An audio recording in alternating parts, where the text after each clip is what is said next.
There have been over 20,000 sessions logging in over the 5 and a bit days now that we've had here in Swansea. So thank you very much for your time. We've also had a lot of demand looking at the coverage on YouTube, so just remind you that you can do that. The sessions, all of them so far, we've had 16 so far in the can.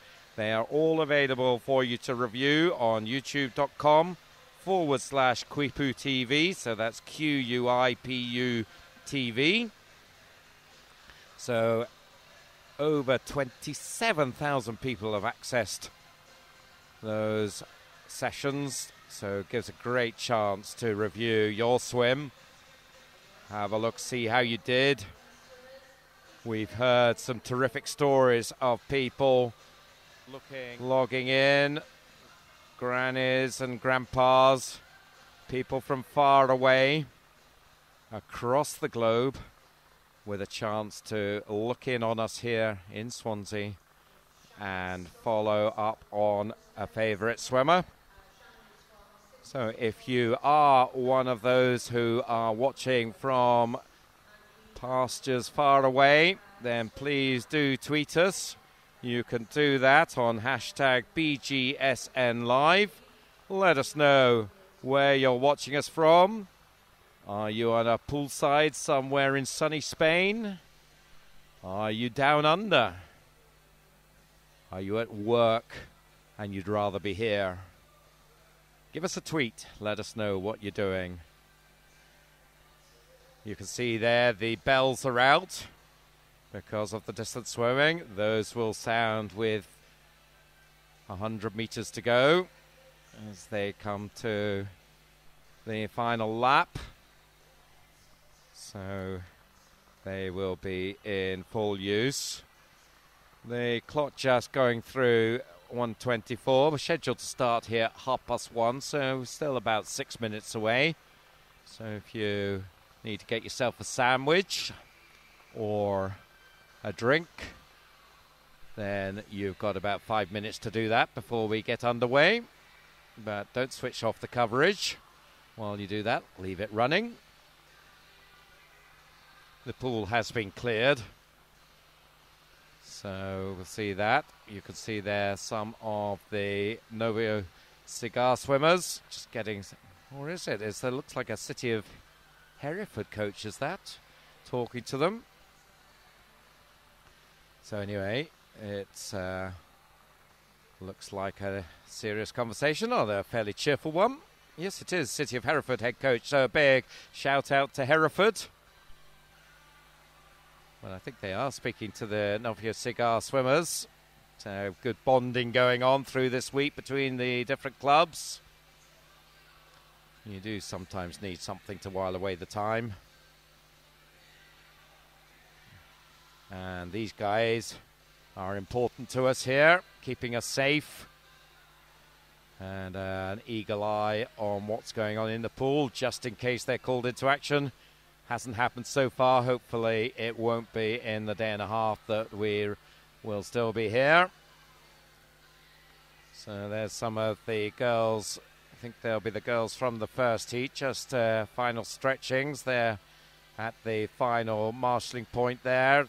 The green chairs. The lady in green will be keeping them right. Just checking out there the start sheets that have been issued. So that's what I've got in front of me as well. And that tells you who's swimming in what heat and in what lane and what their entry times are. So just final few minutes then. 4 minutes now before the scheduled off time here at the Welsh National Pool. Quite a nice day today in Swansea. You'll be glad to know the sun is shining.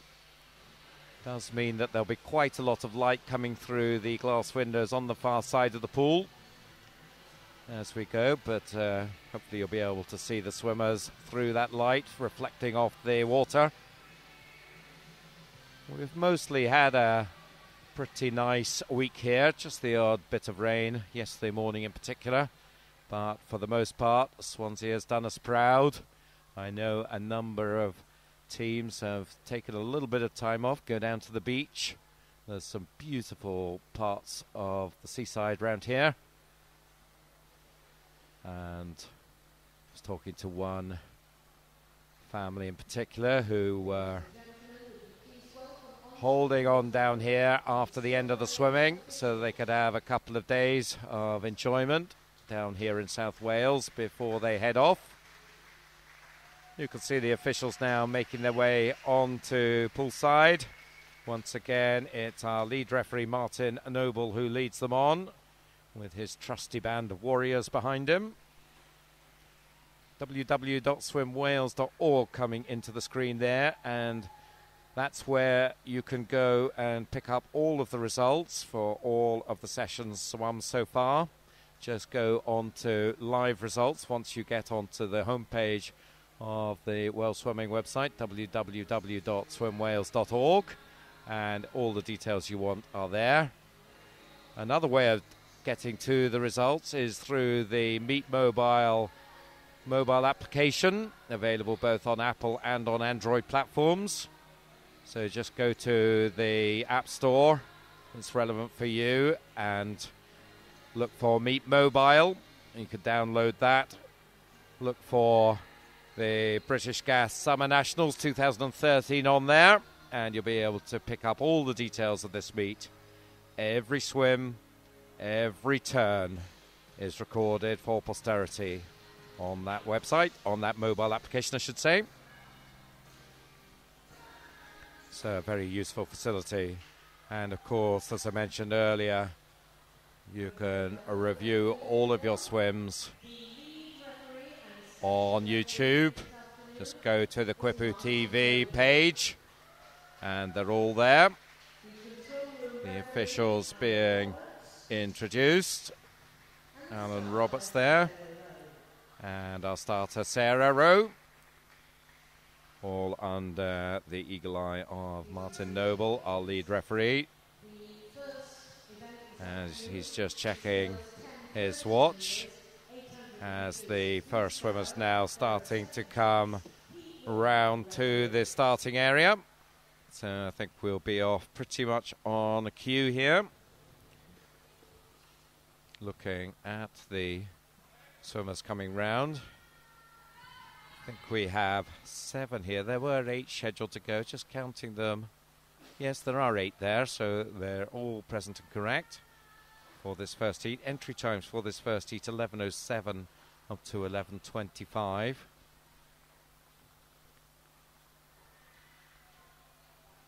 Just checking that they've got the lap cards in position, all at the right place, so that gives a swimmer a reminder of how many lengths they've got to do, so they don't need to worry about counting, although it's usually a good idea that they do count rather than rely on the officials, just in case the official makes a mistake. So they're all coming up with 16, because there's 16 lengths of the pool at this stage. The lap cards at the start end, so it'll always have even numbers on it. And the whistle goes for us to start Heat 1.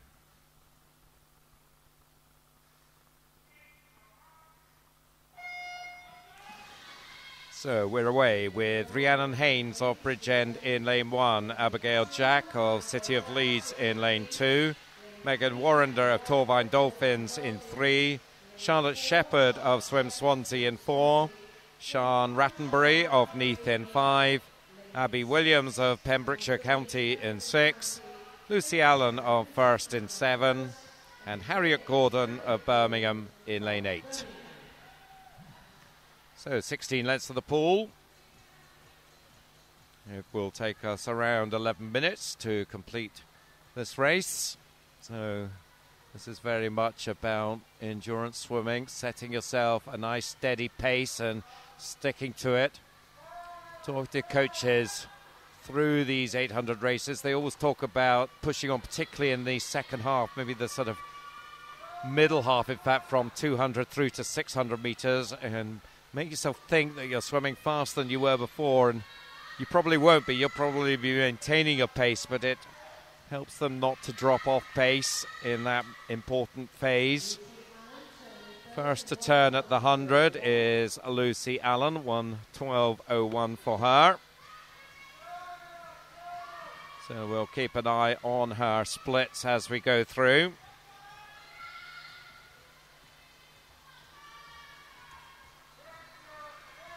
Over on the far side, Rhiannon Haynes is setting off at a nice pace as well. And she's up there. In fact, I think she might be in the lead at the moment. Out of lane 1. So second slowest on paper. 11:17 her entry time. Let's just check who does get the split at the 150. In fact, it is still Lucy Allen by just over 2/10.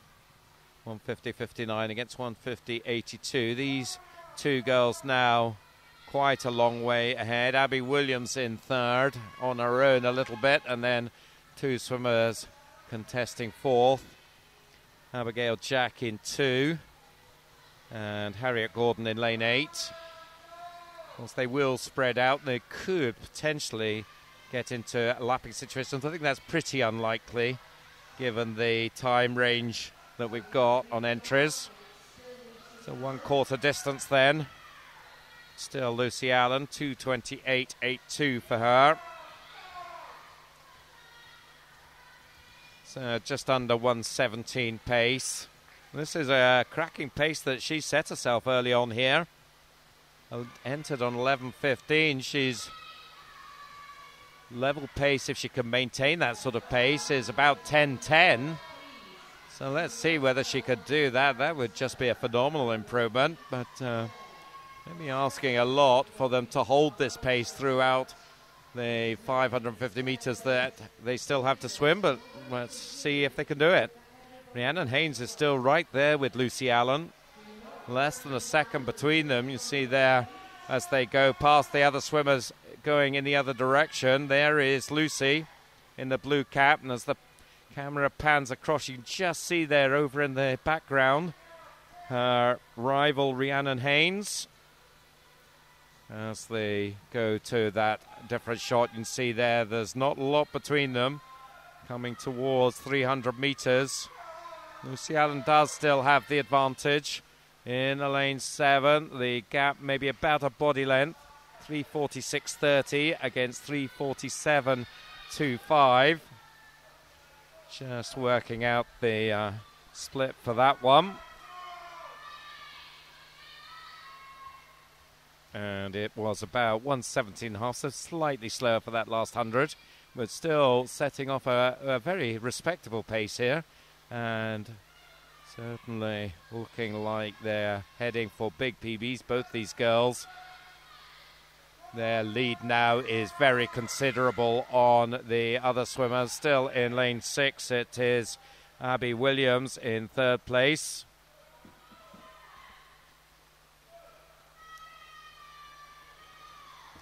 But she's a long way back from our leaders as they come towards the halfway point. So in lane 7, Lucy Allen. In lane 1, Rhiannon Haynes. Still, Rhiannon is sticking with Lucy. So this is the halfway point. We're a little bit over 5 minutes in now.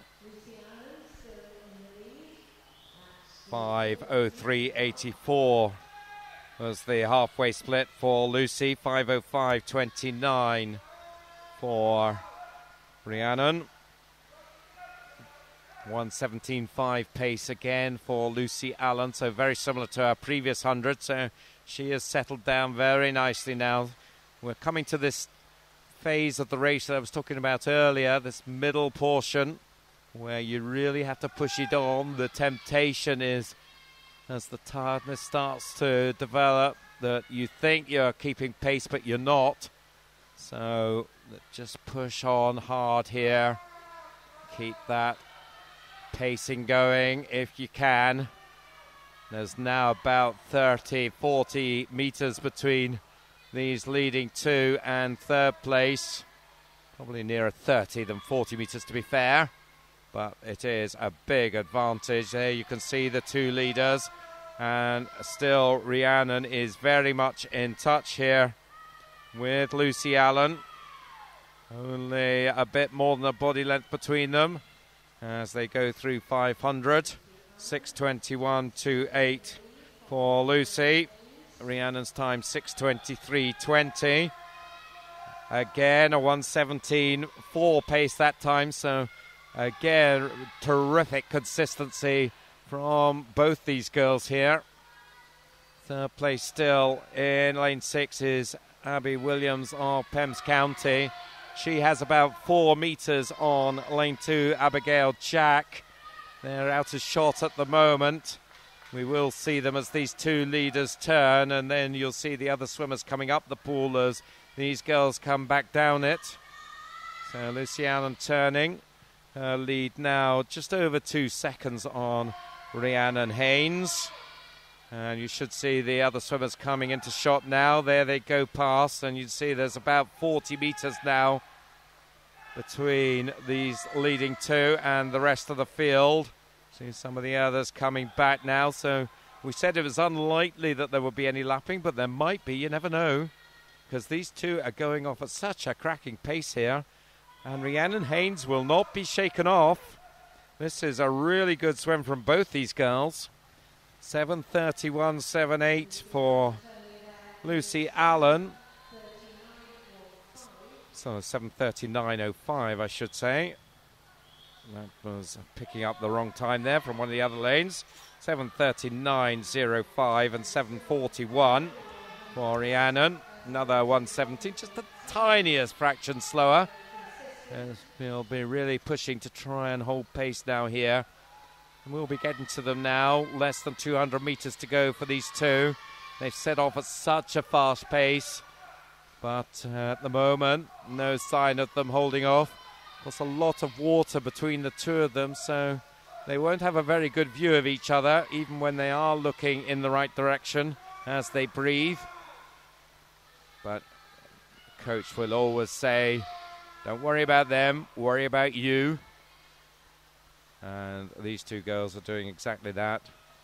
Next turn will be 700 metres, and that means that they will hear the beautiful sound of the bell. And it will be Lucy first to hear it from Rhiannon. You can maybe just hear on your transmission the bell sounding. 8:57.14. And a 1:18 pace there. So looking like something around 10:15, maybe a bit less than that if there's still a bit more juice in the tank.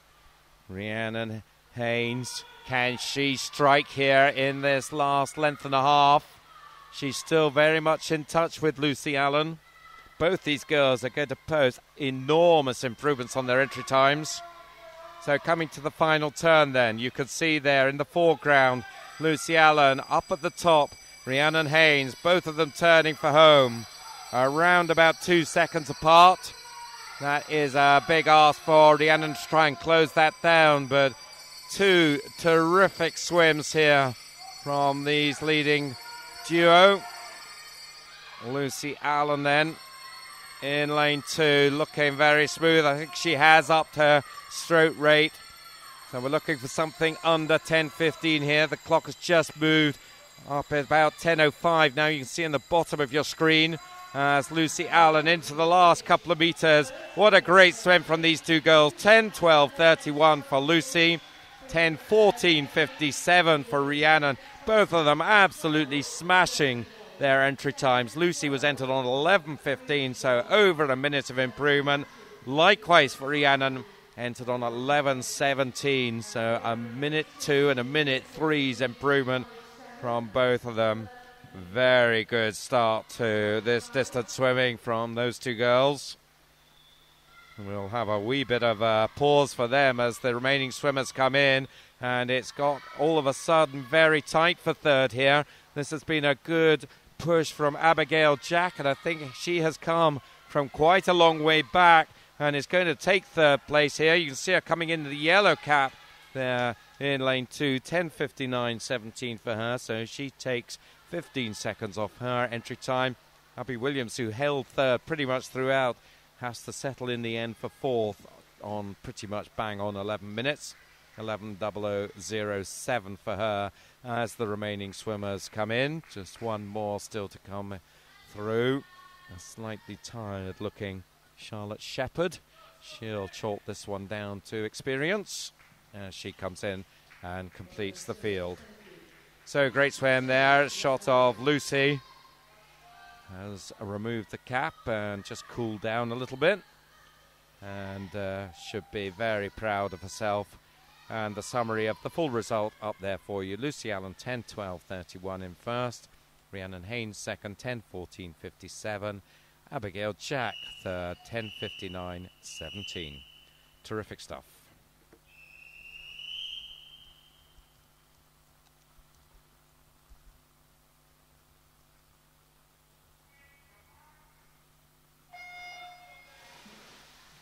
So we move on to Heat 2, and certainly those swimmers from Heat 1 have given these swimmers something to think about. The field, Amelia Edmonds of Llantrisant in 1, Morven Adams of Dundee City Aquatics in 2, Sophie Blake of Torvine Dolphins in 3, Erin Keneally of Thanet in 4, Sian Edwards swims Swansea in 5, Sophia Sheikh of Wolverhampton in 6, Iona McLeod, a second Dundee swimmer, it goes in 7. And Sophie Smith just up the road from Dundee, and St Thomas is in lane 8. So 3 from the east of Scotland up against some Welsh swimmers, and 1 from Thanet, 1 from Wolverhampton. So all the UK in the game here. And a terrific start from Sophie Smith. She's another swimmer who has really gone well this week. The 12-year-old from Arbroath St Thomas has a lead of about 7 or 8 metres already. Turns 1:07.57, so she is really setting out her intentions and making them very clear here. Wonder if she's gone out too fast. Let's hope not. No reason to think she has. She'll have set up a game plan for this one, and this is the pace she wants to go at. Sian Edwards is in second place. You can just see her there on the right hand side of your screen in the blue cap, but look at the early lead that Sophie has got as she comes to the 150 turn, already some 10 metres up on the field, with the Swansea girl Sian Edwards also fairly well away from the others in second spot, so pretty quickly spreading out here. Third in lane 4 is Erin Keneally of Thanet, and she's got company. Lane 3, Sophie Blake is with her as we focus on the leader. Coming towards 200 now. Lucy Allen's split here was 2:28.82. This is faster. 2:22.34. So really pushing it out. Sub 1:15 pace for that second 100. At the moment, heading for a sub 10 minute time. What is it with these girls? They are just so fast compared with their entry times this week. And Sophie Smith's lead is huge now. Interesting, in the first heat there were 2 of them out there, and although they were quite a long way apart, you would think they would have fed off each other to some extent. Not the case here though. Sophie Smith is on her own. Her lead is already something like 20 metres. And there she is, given that she's right at the end of the pool in lane 8. Very good close-up shots of her and her technique as she makes her way. There's her coach, Scott Haxton. Go that way. Yep, definitely go that way. And she's doing that. So this is 300 metres, and 3:37.92 is her split at 300 metres. Just check that out. About 1:15.5 that time, so slightly back on that second 100 pace. But big lead that she's got. Second place, Sian Edwards going through in 3:57, so already nearly 20 seconds back now. And as the leader turns, you will see just the extent of that lead. So this is Sophie going through 3:50. She heads towards 400. We'll see the other swimmers coming into shot fairly soon now. There they are. Led still by lane 5, as you can see there, Sian Edwards. So it just shows you the extent of the lead now that Sophie Smith has got. As she passes some of the others going the other direction. And this next turn for her will be the halfway point. So another 1:15 would bring her in around about 4:53 here. Let's see if she's maintaining that sort of pace. I think she is. She goes through 4:53 dead, in fact. So right on the money. 1:15.08, in fact, that split. So we're still on sub 10-minute pacing here as Sophie goes into the second half. Still focusing on her. You see some of the other swimmers going by there. So Sophie Smith, a long way clear. There she is. It becomes a lonely job sometimes when you're right out there. A long way clear of the field. Just focus on what you've got to do. So that turn was 4:50. 3:50 still to go. Here comes second place. Just caught her in your shot there. And you'll catch her again now as they turn. So we're talking about 40 meters maybe. Something like that of a gap. That's pretty much the length of the pool. Not quite. So second place is just turning now. Sian Edwards with, so it is about 40 meters, the gap. As Sophie Smith goes through 500, her split 6:08.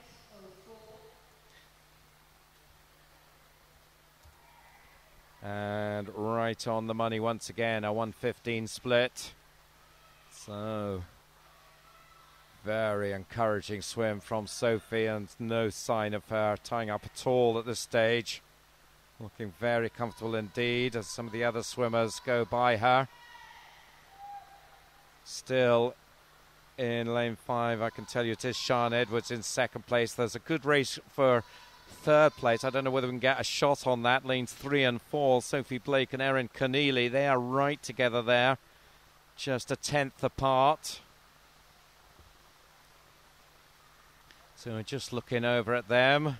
There they are in your shot there. So that is the battle for third and fourth. You can see second place swimmer there as well, just going through. Sian Edwards. So some of these races in the middle lanes are as important to the swimmers concerned as they're pacing for the leaders, because of course it's all about their individual times as well as their overall positions.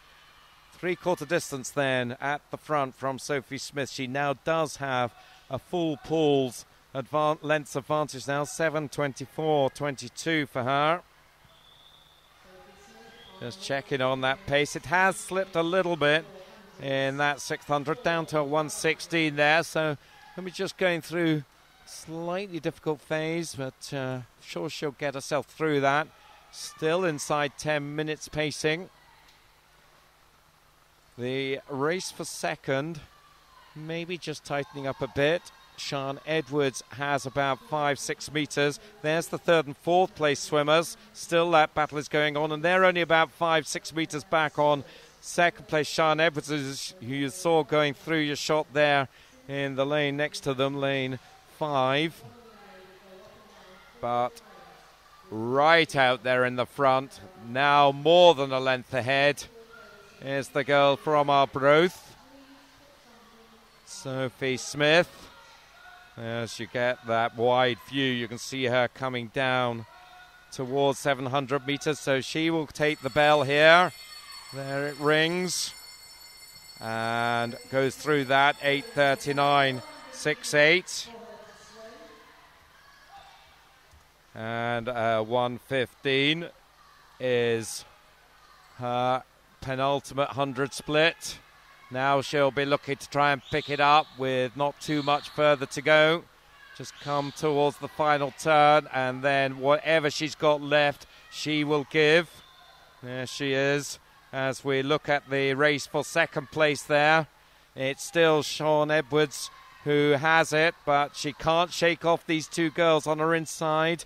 Sophie Blake in 3 and Erin Keneally in lane 4.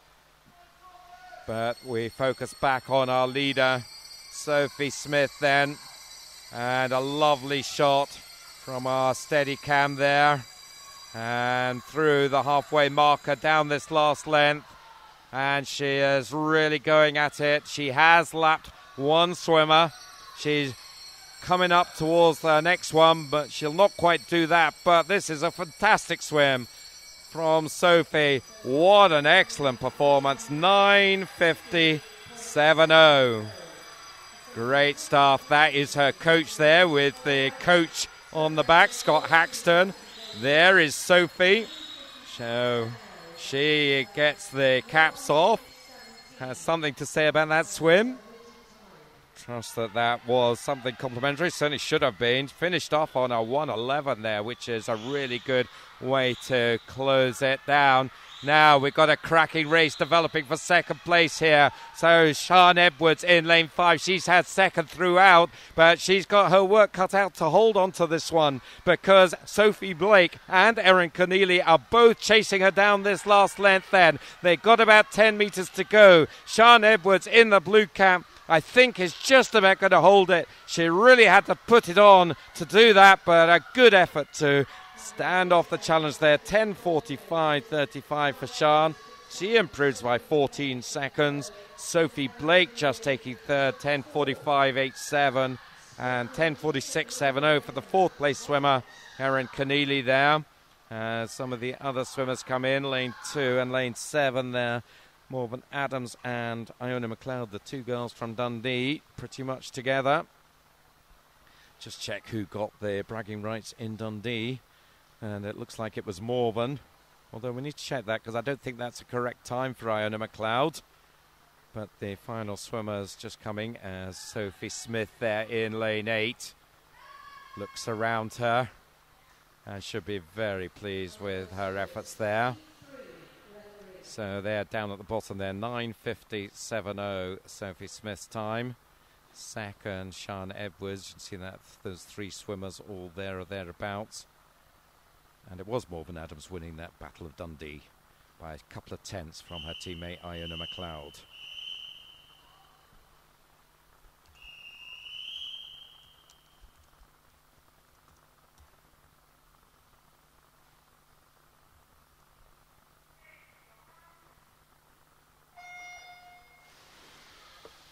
So we thought 10:12 from Lucy Allen was fast, but Sophie Smith bettered that in the second heat. 9:50.70 for a improvement of a minute and 17. What can heat 3 serve up for us?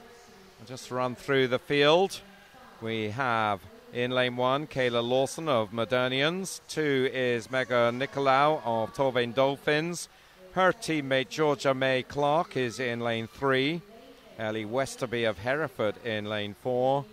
Leyland Barracuda swimmer Abigail Rylance in 5. Youngster 10-year-old Alexandra Bartley goes for City of Birmingham in 6.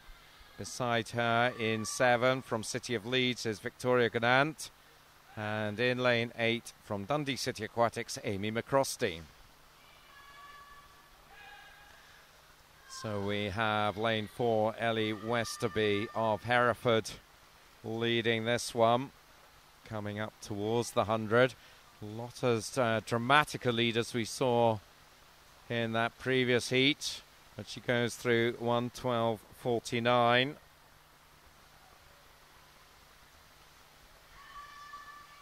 Touching second there, the youngster, Alexandra Bartley. But a whole group of them, particularly around her. Abigail Rylance, Victoria Gannant, and then over on the far side, Kayla Lawson and Megan Nicolau. And you can see they're tucked in about 3 meters maybe behind our early leader, Hereford's Ellie Westerby.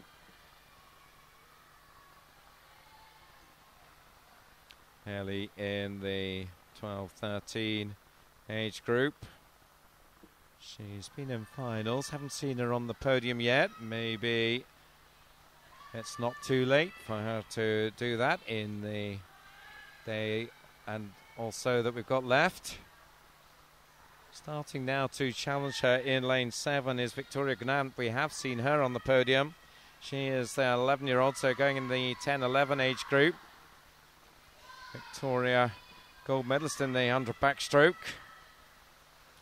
Her best performance so far as we come to 200. Those two, Ellie and Victoria, just about together, just a tenth apart. Ellie getting the touch, 2:33.15. So not as fast as Sophie Smith at 1/4 distance. They're pacing around 1:20s here. So that would be in the sort of 10:30s territory. Entry times 10:50s, so you can't knock that. Would be 20 seconds inside their time if they can keep this going. And you would think with a good level of competition here, they would do that. Certainly the lead swimmer is starting very much to get into her stride, Victoria, and she's now edged past Ellie at the 250 turn. 3:13.36 there for Victoria, 3:13.64 for Ellie, so what's that, 1/4 second between them. Then, well, 5 swimmers pretty much in a line behind them.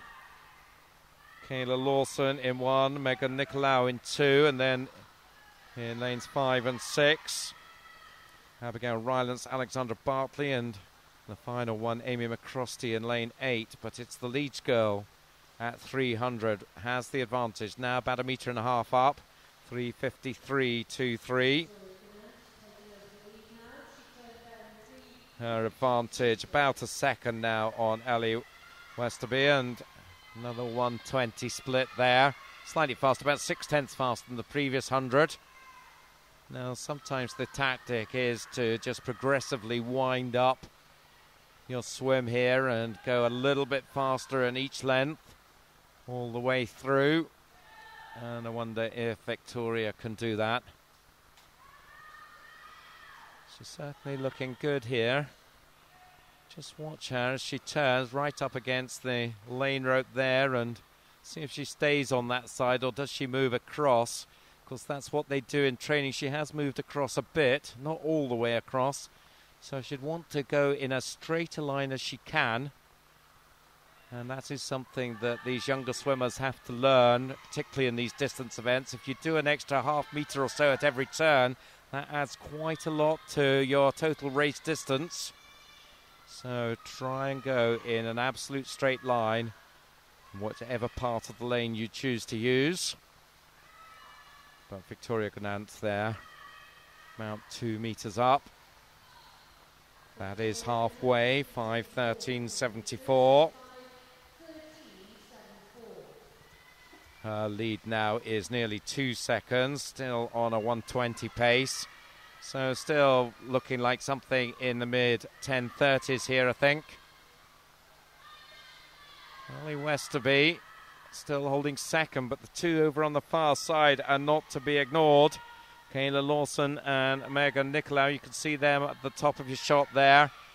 So they are still very much in contention. Then just a bit back from them is the swimmer in lane 5 and behind her in 6, Abigail Rylance and Alexandra Bartley.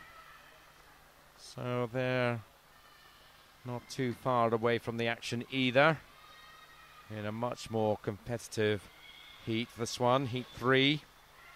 7 in total. Of course, 2 different age groups here, 10-11s and 12-13s. Looking down the start sheet, still a number of the younger swimmers to come. So Victoria will be looking to post a tough time here. The 2 that we've seen winning the first 2 heats, both in the 12-13 age group, the older age group. So That's target time in that one. Sophie Smith's 9:50, but Victoria in the younger age group, 6:33.52 for her at three-quarter distance.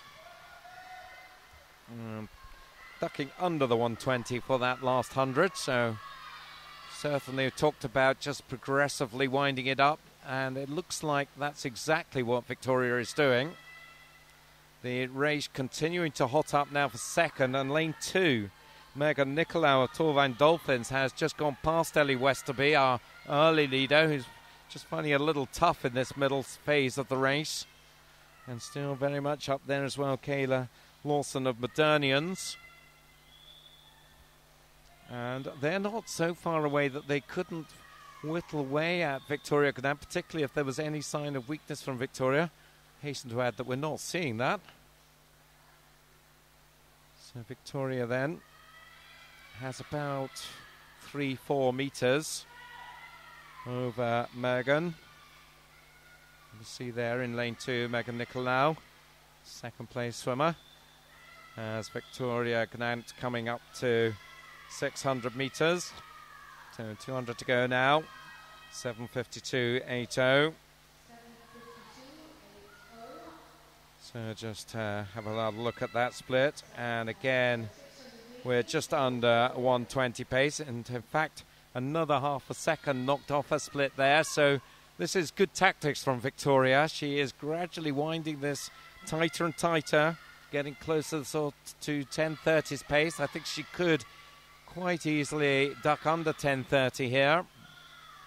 And also, of course, doing something fairly similar, Megan Nicolau, because she is certainly not being left by Victoria. Just check the gap between her as they go through the 6:50 turn. 8:32 for Victoria, 8:35 for Megan, so around about a 3-second gap. And of course, in the context of an 800, that's not that much.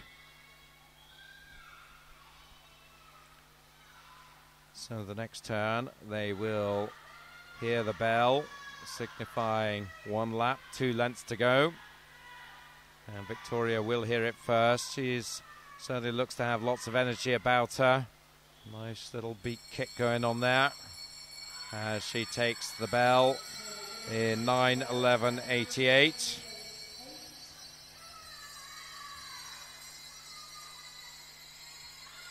And again, a fastest split of the race so far from Victoria, just on the 119 there. So this winding the race up progressively is a tactic that's working very nicely for her, and we'd expect to see yet another improvement in pace in this final 100. You can see there in lane 2, Megan Nicolau is still not too far away as they come to the final turn. Victoria goes through in 9:50, Megan turning 9:53, so still a 3-second gap. I don't think that Megan will be able to close that down in the last length, so it's looking like Victoria is going to take this. She's going to be around about 10:30, maybe slightly under that if she can just push on here in this final length. Let's see if she can duck under 10:30. Lane 2, though, is pushing on here, so keep an eye on that. Lane 2, Megan Nicolau is definitely closing the gap, but Victoria will not be caught here. Coming into the final 5, she comes in. She does go under the 10:30, 10:28.52 for her. Nice stuff from the girl from Leeds. Finished off with a good 1:16 split after those 1:19s. Megan Nicolau second, 10:29.99, so also by the tiniest of margins under 10:30. And Ellie Westerby, our early leader, third place, 10:41, a 10-second improvement for Ellie, so can't be too unhappy with that. There's the Leeds girl, Victoria Gnant, and she looks pretty perky there. Looks over, nice shot of her there. And there is the summary. Victoria Gnant, Megan Nicolau in the end, just 1.5 seconds back in second, Ellie Westerby in third.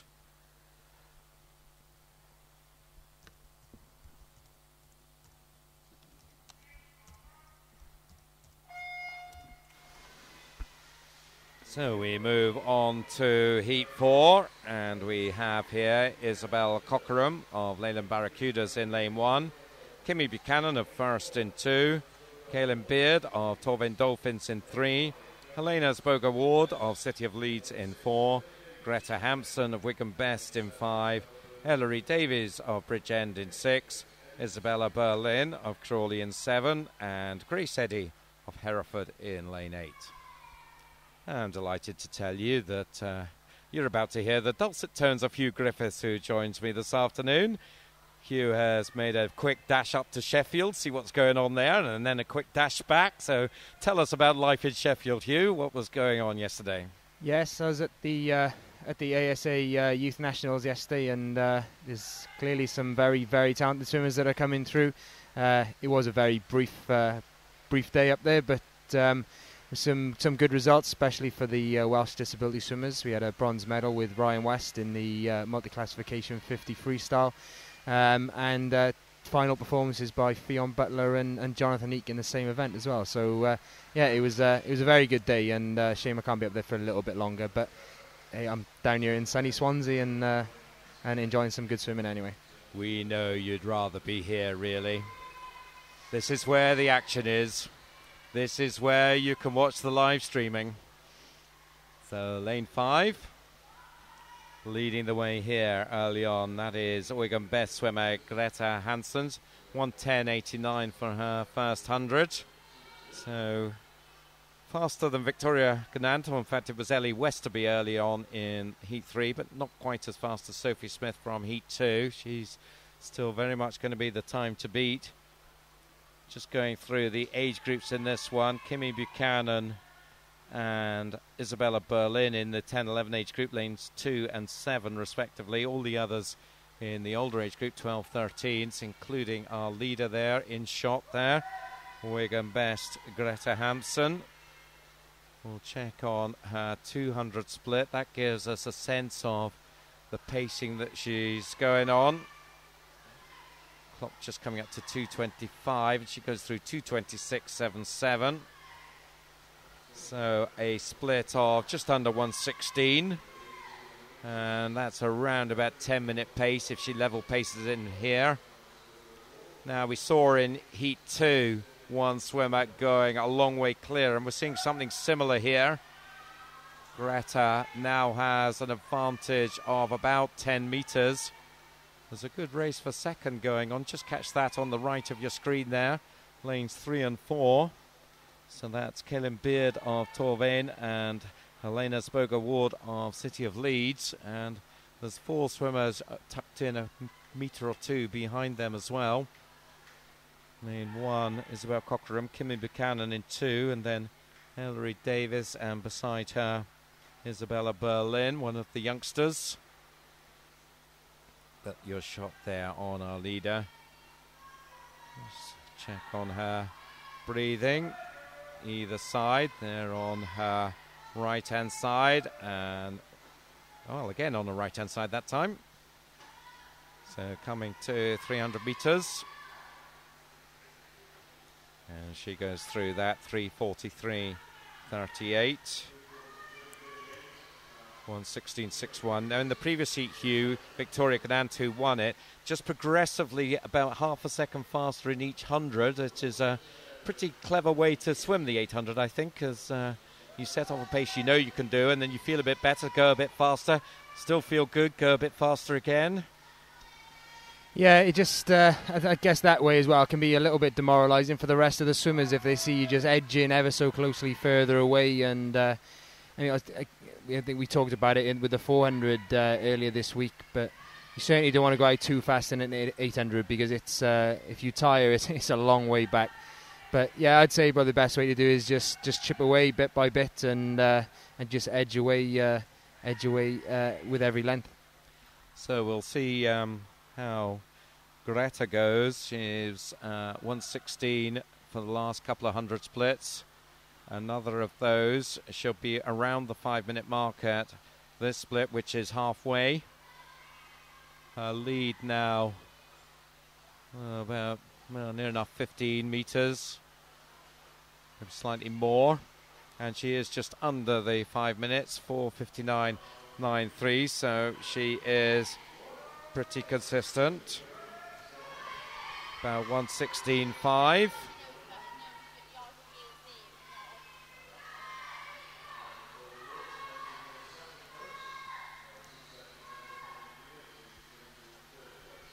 Yeah, and we spoke earlier in the week about some of the swimmers breaking that magic 5 minute mark, or that milestone of 5 minute mark in the 400, and to go through under 5 minutes in a 400 of an 800 event is pretty impressive. So hopefully she can keep this up and be in for a very good time. Yep, she certainly will be eyeing the 10 minutes. I think she'd have to go pretty well to get under 10 minutes here, but she'll not be far away, I don't think. Her entry time was 10:45, so certainly on track to take a significant chunk off that. So we're well into the second half now, coming towards 500. And an important phase of this race, just to keep it going, particularly when you're out there on your own. I was talking about that when Sophie Smith was swimming. And the same applies to Greta, 6:17.40 at 500. So just check on her split there. It's slightly slower, in fact, so we'll need to try and push on. 1:17.5 there for Greta. Second place is Helena Zboga-Ward now. 6:34.59 for the girl from Leeds. You can't really catch her in your shot at the moment, but you'll see her coming up as Greta turns at this next turn. 5:50 turn. So Greta goes through that in 6:55. And as she pulls away, the other swimmers come into shot there. So there is Helena. You can see her lead over the others about 5 meters. But quite a long way back now, just about half a length. So Greta just needs to push on. So we're looking for something in the low 730s here. 733, 734 for this next split. And she's there or thereabouts, 733.87. So does steady the ship back under 117 for that split. So good work from her. That 5th and 600, very important stage in the race. The tiredness starting to bite, but you don't have the incentive that you're nearly done. It still feels like there's quite a long way to go. Yeah, especially when you're that far out as well. It must be. It must take quite a lot then to concentrate and to make sure that your technique's right and you're concentrating on that timing of the stroke and just keeping that stroke rate at the level you want as well. It can't be easy when you're 25 meters plus ahead. But she's doing. She seems to be doing a pretty good job at the minute. So. Yes, and you just saw the extent of her lead there as she came back down the pool and the others going in the other direction. And this next turn, she'll hear the bell. That's always a heartening sound for these distance swimmers. She's going to be around the 850 mark, I think, as she comes to 700 metres. Don't know whether you can hear the bell. They're not the loudest of bells here at Swansea. Pretty much right on 850, 850.04. And a 1:16 pace. In fact, that was her fastest split since the second 100. So she's obviously got a little bit still in the tank here. So let's see what she can do to bring this one home. A 1:10 would get her to 10 minutes. That's probably a bit optimistic. So we're probably looking at something like 10:03, I would think, here. Well, let's wait and see. Certainly, I think Helena Zboga-Ward now is comfortable in second. She'll not be caught. There's a good race going on for third in lanes 2 and 3. You'll see them coming through your shot fairly soon. Or maybe not with that view of the leader. So that is Greta in lane 5. Pushing on. Let's see whether she gets these legs really going in these last 20 metres. Not really, just that little flutter kick going on. 15 to go. But good pace. Certainly upped her stroke rate. Oh, a little push there. Maybe just lost a bit of momentum on that breath. But gets it back again. And she comes in 10:04.85 there. So nice stuff from her. And we'll be very pleased, you would think, with that. Her entry time 10:45. So 41 seconds off that. Looks around. Probably straight to her coach. That's usually the first place you look. Second place swimmer comes in. Oh, a thumbs up there, so that was okay. Helena Spoga-Ward there, you can see now, takes her rest. And pretty tight for third, but it's lane 2. Kimmy Buchanan of first who takes third place. 10:28.15 was Helena's second place time. And Kimmy Buchanan 10:38.50. So they were, all three of them, inside their entry times, and I'm reliably informed that you can hear the bell. So let us know if that's not right, but listen up at 700 metres and you should hear the bells ringing away. So nice stuff from Greta there. Good solid swim. Yeah, so it's interesting as well. As soon as that bell goes and the swimmers hit the turn, it seems like they get an extra bit of boost as well. It seems to be kind of one pace till they go into it. They suddenly hear that bell and they're off. There's increase in stroke and kick rate and everything as well. So you see it with all the swimmers actually when they come off the turn for that final. But maybe they could spread that a little bit further across the rest of the race. Don't know. So the top three up on your screen there: Greta Hampson, Helena Spoga-Ward, and Kimmy Buchanan, with Kaylin Beard just behind Kimmy, and Isabella Berlin for that matter.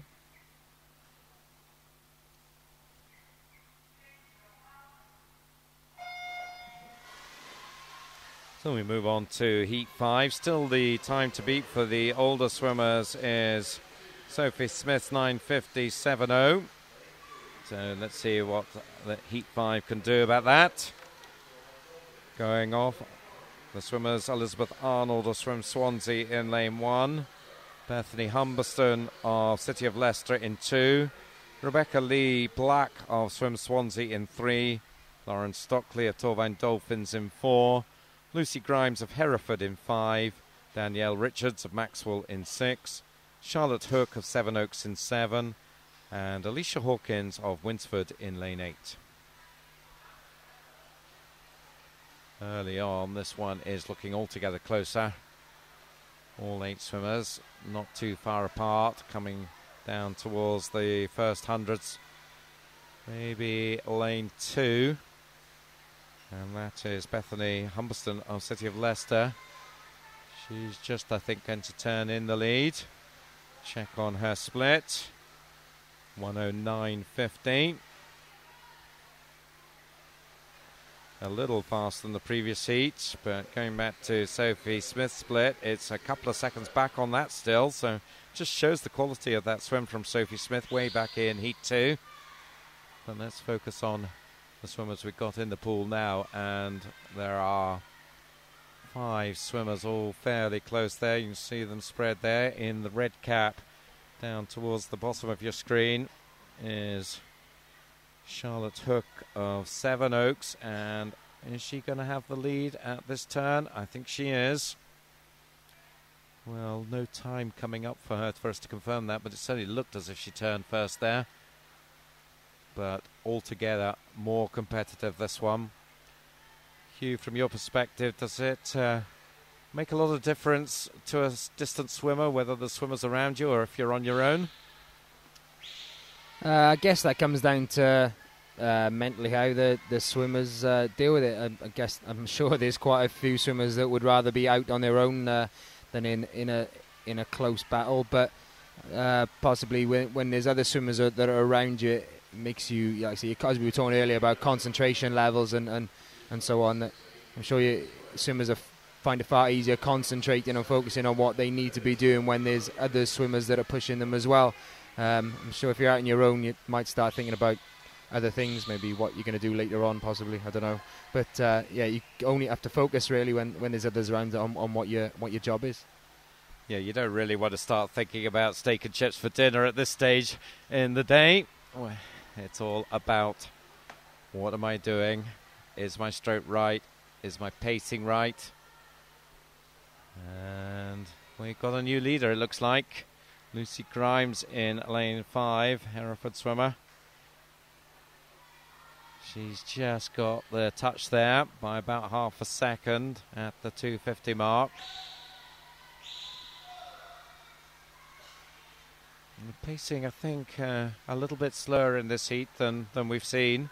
We'll get a feel for that at the 300. Greta Hampson split at 300 was 3:43. So just check out these swimmers. They're going to be similar-ish. Lucy Grimes in 5. Yeah, just a little back, 3:43.77, about 4/10 back on Greta's split.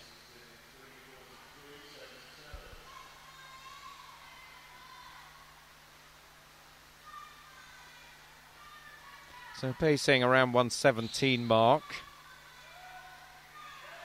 I think they would probably, coaches would probably like these swimmers just to be picking it up a little bit, but they are comfortably inside. Certainly the leaders are comfortably inside their entry time pace, and maybe Lucy Grimes is picking it up because she's certainly building her lead now. You see there a lead about 4 meters now from the red cap Charlotte Hook. Third now, it's fairly close for third. You can see there 4 swimmers in a line there. Alicia Hawkins in lane 8 just turning third. And they're about 3 meters back on second place Charlotte Hook, who's about 5 meters now back on Lucy Grimes as they come towards halfway. So again, we'll be looking something around the 5 minutes here. Greta Hampson was 4:59.93. This is just over the 5 minutes, 5:00.17. So very similar pacing now between this heat and the previous one.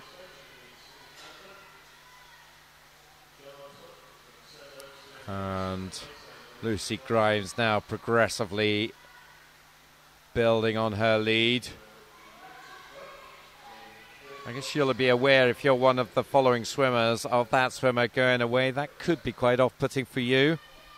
Yeah, I guess it's a temptation then to try and follow, but swimmers don't really want to break from what their tactic is. I think that can be quite dangerous, and but yeah, it must be tough to see someone pull further away and you not be able to do a lot about it. But that's swimming, I guess. So they're just gonna have to get used to it in some instances. Because, so the one reaction would be to try and chase them. Another reaction maybe was for their head to go down a little bit and say, this race is out the window, and get a bit discouraged. But hopefully that won't happen to any of these girls. Yeah, and it's something we try and put into a lot of the swimmers through the programs we got. Is you can't really control what happens in the other lanes. You can only do what you can do, and just concentrate on that. And if it's good enough, it'll be good enough. But yeah, it's best not to panic, I think.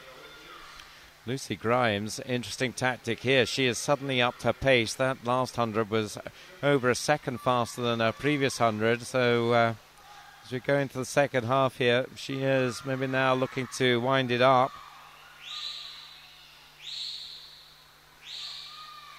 We'll keep an eye on that. Still very much a race on for second. Charlotte Hook, and either side of her, Danielle Richards and Alicia Hawkins. Not too much between the three of them. In your shot at the moment as we focus on the leader. And a closer shot of her.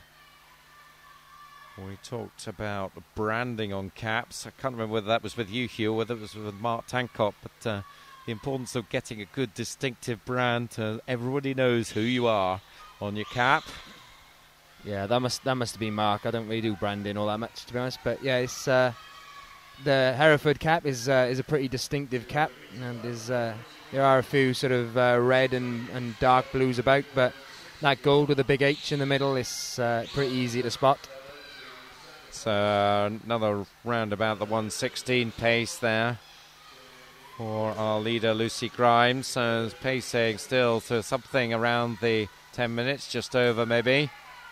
Now, look at lane 7. I don't know whether we can put a shot on lane 7. She's in danger of losing her cap there. You can see quite a lot of her hair showing now, so that must be an irritation for her, and also possibly a bit of a drag. If there is loose cap flapping about a bit. There she goes, C&C there. Her cap is definitely in danger of coming off. No problems like that for Lucy, though. Halfway down towards the 700. And in fact, I can tell you, if we are able to shoot back to the following group, that cap now has gone. And Charlotte is going to have to swim the rest of the race without her cap and the hair flowing as Lucy Grimes goes through. You'll see that as they come into shot now in lane 7 there. No cap. 8:47.71 for Lucy with 100 to go.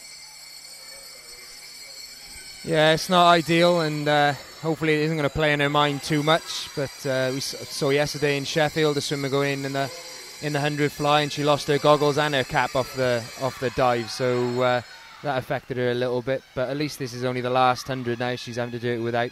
Better than having to do 700 or an 800 without it. But that's certainly true, although she has now dipped down from second back to fourth, so I think it probably is affecting her a bit, probably more psychologically than physically. But let's see how Lucy Grimes does down this final length. Luckily, it's something I never have to worry about. I'm not exactly blessed with flowing locks, so I'd be okay. Yeah, you and me both on that one. 15 to go for Lucy. Now the clock just coming up to 9:55, so I think we'll be just over the 10 minutes here. A very solid swim. Entered on 10:29, comes in 10:02.14.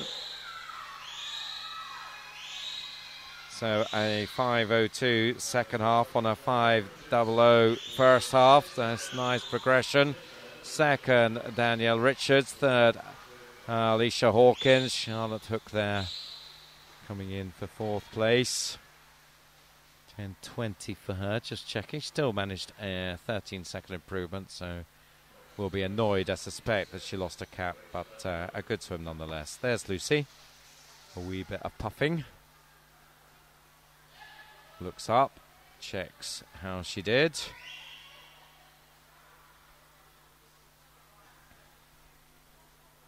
And there's the summary. Lucy Grimes, 10:02.14. Danielle Richards, 10:12.89, just ahead of Alicia Hawkins. Pretty close to that for an 800, 10:13.17.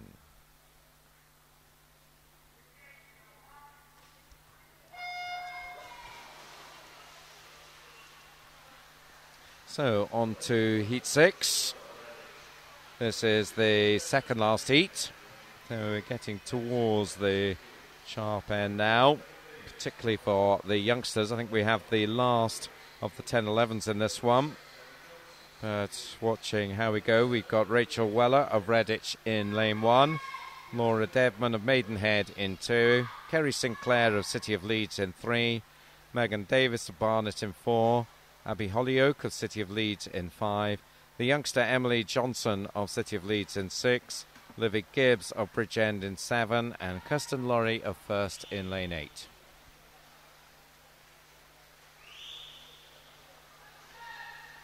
Yeah, and I'm not too sure, but I think we might have had a bit of a flyer there somewhere as well. I think it was either lane 2 or lane 3 seemed to get off pretty quick, so it'll be interesting to see if anything comes back from the officials later.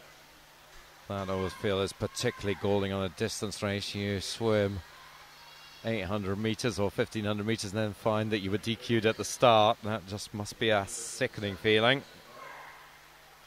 Let's hope it didn't happen and that your eyes deceived you. It wouldn't be the first time, but it did look pretty quick, so maybe it was just that good a start. Yeah, there are fine lines sometimes between a full start and a fantastic start, because you want a fantastic start, particularly if you're a sprinter, but the last thing you want is to get your name called out as a disqualification. Meanwhile, Livy Gibbs it is who has the early lead there, going through 150. She's about 3/10 up on Megan Davis in lane 4, and then another second back to Kerry Sinclair in 3. So they're the leading trio as we come to down towards quarter distance. They didn't set off at a hugely fast pace compared with earlier heats, so we'll be interested to see what pace they settle into here. 1:11.29 was the slowest first 100 we've seen for a while. And coming to 200, 2:26.70, and they have picked it up nicely in that second half, so maybe about a 1:15 mid for the second 100. So getting nicely into their strokes now, particularly these leading 3. Livy Gibbs in 7, Megan Davis in 4, Kerry Sinclair in 3, and also in just shot there in lane 5, Abby Hollyoak of City of Leeds. There's the youngster just coming into shot there in lane 6. So Emily Johnson has had a very good week of it. Gold medals in the 50 free, 200 breast, both the IM events. So can she add 800 free to that list in the younger age group? We'll find out soon enough. Meanwhile, at the front, Livy Gibbs still has Megan Davis right there with her as they come through 300. 3:42.97 is the split for our leader. And about 1:16, low 1:16's pace here. And now a little bit faster than the previous 2 heats. Still not at the pace that Sophie Smith was setting all the way back in heat 2, so that remains the time to beat. 9:50.70 to be precise, and at the moment these swimmers not at that pace, so that one could survive all the way through to the final heat. But let's just see whether these girls can pick up the pace as this race progresses. Our cameraman just having a sneezing fit next to me. Hope it's not infectious. As a true professional, doesn't let his camera jolt one little bit. In fact, I think it's his shot. Oh no, in fact it's not his shot at the moment. We'll see that in a moment. There it is now. Smooth as something or other. We won't go into that. Baby's bottom, isn't it? I think is the phrase. I was thinking silk, but yeah, okay, we'll go with your one. 4:59.49. Yeah, smooth as silk's good. Mid 1:16s again. So we're pacing in again the low 10 minutes here. So the last 2 heats have come in 10:04 Greta Hansen in heat 4, 10:02 Lucy Grimes in heat 5. This I think is going to be pretty similar to those times based on the first half anyway.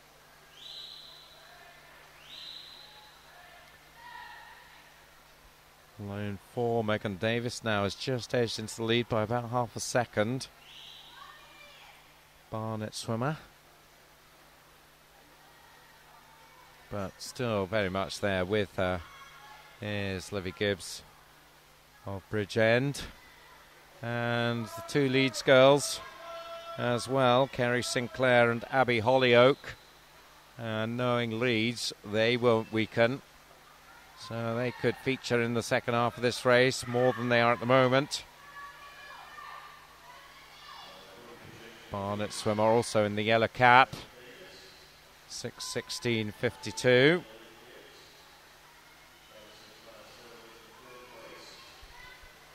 Pace just slipping there. 1:17. We'll want that to continue. Interesting just watching Megan Davis in lane 4 as well. How smooth and how little movement there actually is in her body or with her stroke. If you look at a couple of the other swimmers, they seem to really be be battling with the water, heads moving around a little bit, and obviously that's going to use up quite a bit of energy. And you want to save as much energy as you can over an 800. But looking at Megan in lane 4, we're looking really smooth, and like I said, very little movement in a stroke. And her lead now about 2.5 seconds. So it's progressing and building, but certainly not definitive yet. And lane 3 maybe was the one to keep an eye on. Kerry Sinclair. She's just about up now with Livy Gibbs in lane 7 as they approach 600 metres. Megan Davis takes them through that. 7:33.72. Second is still Livy Gibbs, 7:37.38 by half a second from Kerry Sinclair. Another 1:17 split, so the pace just falling back a bit. They're now on about 10:08 pace. You expect them probably to be a little inside that if they could sprint the last length. But you talked about the efficiency of the stroke, but I think they probably wanted to be a bit faster than this.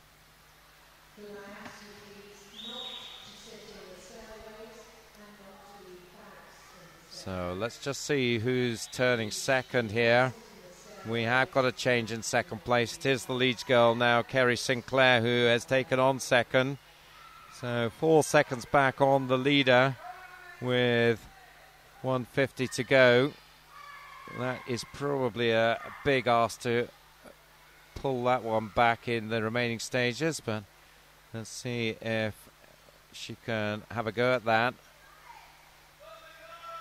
The leader, Megan Davis, approaching 700, and the bell, 8:51.09 for her. Let's check the gap now.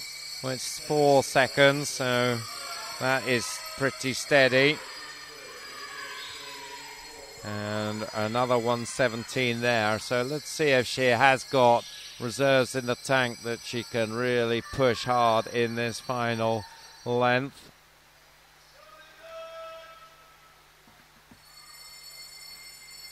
Lane 5 now has moved into third place. Abby Holyoke, because Livy Gibbs just fading away a bit now. So she's obviously one. You talked about her maybe just fighting the water a bit, and that is just taking its toll now. But the leader, you talked about her smooth stroke as well, and so she is now looking pretty good for this one. Still looks very smooth. She has up the pace. See the legs starting to go now. And there certainly does look to be something left in the tank from her. Kerry Sinclair is also pushing hard. So is her teammate Abby Holyoke. There's a bit of a race on for second there. So all yellow caps, but it is the Barnet swimmer who takes this heat, and she comes in 10:04.99. So pretty similar to the previous two times. We had a 10:02 in the last heat and a 10:04.85 in the one before. So a number of swimmers pretty closely bunched there. But Megan Davis taking that one. Kerry Sinclair did hold second by just over a second. 10:08.93 from Abby Holyoke. And there is the BC for Barnet Copthall, I think it is. The C, Barnet Copthall.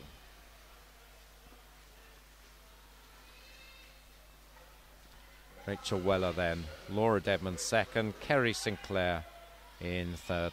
Well, no, let's just try that one again, shall we? Megan Davis first. Kerry Sinclair second. Abby Holyoke third. It's been a long week.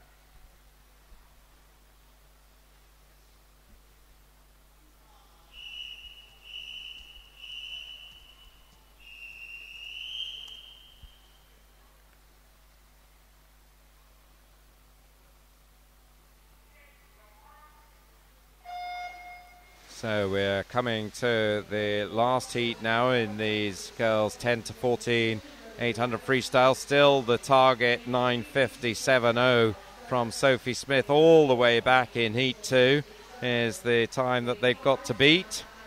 So let's see if any of these can do it. There are 7 of the 8 swimmers with sub 10 minute entry times. just going through the field. Sophie Dodder-Dumfries in lane 1. Laurie Evans swims Swansea in 2. Lucy Buchan first in 3. Amy Henshaw, City of Sunderland in 4. Samantha Allen of Thanet in 5. Isabel Wild of Mould in 6. Ayana Lawson of Modernians in 7. And Beth Constance of Dundee City Aquatics in lane 8. And we're just hearing news of a disqualification, so you were right, Hugh. Lane 2 in the previous heat. Laura Devman, unfortunately, did do that flyer that you saw. So your eyes did not deceive you. And unfortunately, her time will be struck off. Disappointing. Yeah, it's always a shame when you get someone disqualified, pardon me, especially when it's for a fly-in start. But I suppose better to do it in events like these as when you're a little bit younger than to do them at the majors when you're a little bit older. So I'm sure she'll learn from it and be a better swimmer for it. So as we come to the turn, it's lane 6 who is pushing it out, and that is Isabel Wild of Mould. So she's the one setting the standard here. Just looking at the medalist list, she was bronze medalist in the 400 freestyle. That's the one time we've seen Isabel on the podium. So how about now? How about gold? That would be good for her. Just check on Sophie Smith's split at 200. It was 2:22.34, so this is faster, 2:20 exactly for our leader Isabel Wild. So we are looking like we maybe do have something faster. Interestingly, though, that was the only time that was faster than Sophie Smith's. So she is certainly very much in medal contention here, which would be remarkable out of Heat 2. Yeah, Sophie seems to have had a pretty good meet as well. Correct me if I'm wrong, didn't she do a 30-odd second PB earlier in the week as well? Yes, I think that's right. I know I had a couple of conversations with her coach, and he was sort of regretting that she hadn't done some of these swims at the Scottish national age groups back in April, because she would have won gold medals there. So, but anyway, it's better to do it in the season than not do it at all. So if there's anybody from Arbroath, you can be very proud of Sophie Smith if you're watching. But also somebody you can be proud of if you're from Mould is Isabel Wild, because she is leading this one by about 5 metres now. Let's just see what her pacing is here for the third 100. Going through it, 3:33.94. So just under 1:14 pace, which is pretty similar to the pace she set in the second 100. So she's still in the low 940s pacing and going well. Lane 4 is in second place, Amy Henshaw of Sunderland.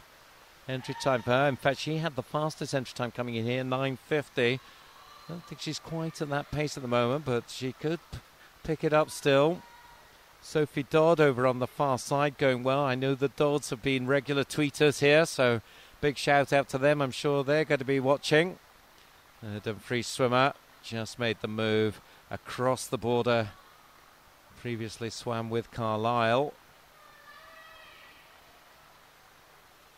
See if she can hold on to third place. She's under a bit of pressure now.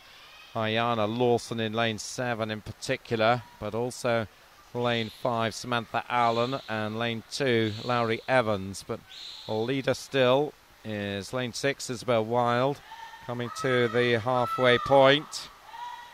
Just check on her split here. We're just under 4:50, 4:48.60. So pace slipping there a little bit, 1:14.6 there.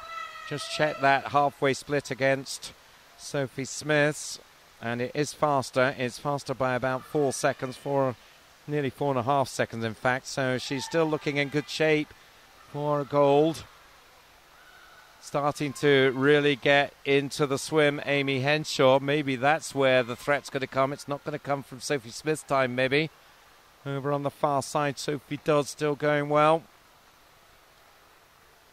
And still right there with her, though, in lane 7, Ayana Lawson.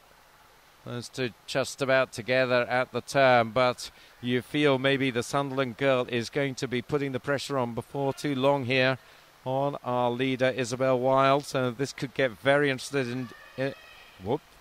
Get my tongue tangled there. Very interesting indeed. Yeah, Amy's looking stronger at the minute. She's starting to reel Isabel in a bit, and has been sort of chopping away at that lead, and has really gotten into a stroke over the last 200. So yeah, it looks like this could be quite a well, possibly a close one. I don't know. Maybe Amy's going to finish the strongest. We'll have to wait and see. Isabel Wilde's pace actually has dropped quite a bit in that last 100. From 114 pace, she was down to 116 there. So she's feeling the pain at the moment, I suspect. And Amy Henshaw taking full advantage of that and is just about on terms now. Lovely shot there of the two girls as they come to the 550-metre turn. Still Isabel holding it off, and the fact that she has a swimmer around her could just allow her to find a little more energy to get it back on track. Let's see if she can. Third place, still the battle going on. You can see over on the far side Sophie Dodd there. Take my word for it, pretty much there with her in lane 7 is Ayana Lawson. There she is now coming into shot. But it is now the Sunderland girl who has taken on the lead. A nice time to take it on at 600 metres. So she's now going to have the advantage. We'll just get a check on her time. 7:20.05 at 600 metres. Just going back to Sophie Smith's time. That was 7:24. So it's now looking maybe like Amy Henshaw could pick up gold here. Just looking at Amy, we've not seen her at all on the podium. She might, of course, have just come for this event. You don't get the opportunity to swim distance events, long course, in good company that often. So Amy Henshaw then, first I should say. Still Isabel Wilde second, but Sophie Dodd is just about there with her over on the far side, and still very much there as well. Ayana Lawson in lane 7. So got a very interesting contest behind Amy Henshaw. It's looking more and more likely that Amy is going to go on to take this one. Coming to the bell. So she bided her time in the first half. She's pushing on strongly in the second half. 8:33.90. And a 1:14 pace for Amy. Now look at this battle for second. You can see there in the blue cap Isabel Wilde, our long-time leader. Sophie Dodd up there on the far side, and Ayana Lawson in lane 7 as we focus in on Amy Henshaw. So start to get excited if you're from Sunderland. You can tell a lot as well by swimmers what the condition they're in by their turns as well. If you look at Amy, she's hitting those turns quite hard. The same with Sophie Dodd in lane 1, but come down to Isabel and just looking a little tired now on that turn. So maybe she's done a little bit too much work too early. So Amy Henshaw then, and behind them a terrific scrap going on for second as we focus on the leader. So Amy Henshaw is coming in. Reminder that Sophie Smith's time was 9:57.0. She is going to be faster than that into the final 5. Still the battle is on for second. We'll see them coming in a moment, but 9:45.70 Amy Henshaw. Now who's going to get second? What a race that was. It looks like it was Ayana Lawson, wasn't it? Well, no, we don't really know actually, because that I think is a bad time coming up for Ayana Lawson, but it was certainly between lane 6 and 7, I think just ahead of Sophie Dodd on the far side. Yeah, I think it was Isabel Wilde just touched in ahead of Ayana, so well, that's who my money's on for second place anyway. Okay, well, I'm certainly not going to argue with that, but I think the overall silver medalist in that 12-13 age group is going to be Sophie Smith with her time of 9:57.0. So I think that is going to be good enough for second place overall. We'll get confirmation of that shortly. So you still can see they're down second from the bottom, an adjusted time, and you were spot on once again, Hugh. Your eyes are on fire. 9:51.33 for Isabel Wilde. That's a good recovery from her because she looked to be struggling, and she really worked hard down that last length to pull it back. Yeah, I actually thought she was going to start dropping further and further back, and but no, she on that last 50 she fought pretty hard, to be fair, and maybe having someone alongside her to push her into the end might have just helped that a little bit. And I'm pretty sure that will mean that she will pick up a second bronze medal of these championships. So, assuming I'm right about that, many congratulations. And Sophie Smith from that previous heat will pick up the silver medal. That is what we think anyway.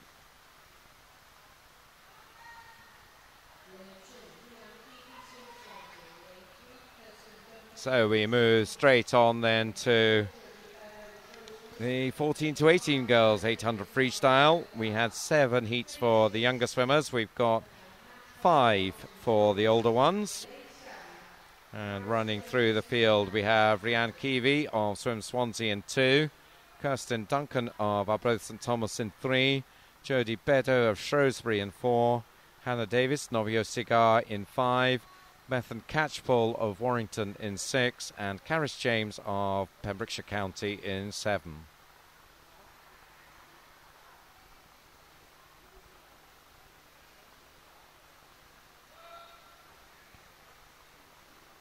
So we're up to the first 100 of this first heat, and it's Hannah Davis going through it in the lead, 109.04. She has about a body length advantage on Jodie Beddoe. So it's Novio Cigar against Shrewsbury at the front, and then about 3 metres back on them, lane 3, Kirsten Duncan. And a fair gap to the other 3 girls after that. So the red-capped Hannah Davis. About a second up, 1.2 on Jodie Beddoe. Entry times here in the 10:40s and 10:50s. Hannah 10:43.22. Jodie Beddoe exactly a second faster than that, although she's a body length back at the moment. We'll get a sense of their times at this next turn. We go to the 200 mark.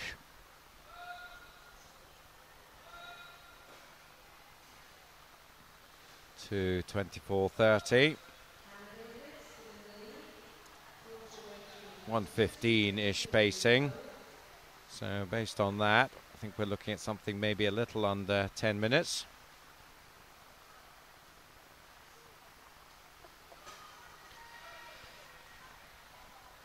It's quite an interesting week for swimming this week. You've obviously got the World Championships that are taking place in Barcelona. We got the Nationals that are taking place up in Sheffield.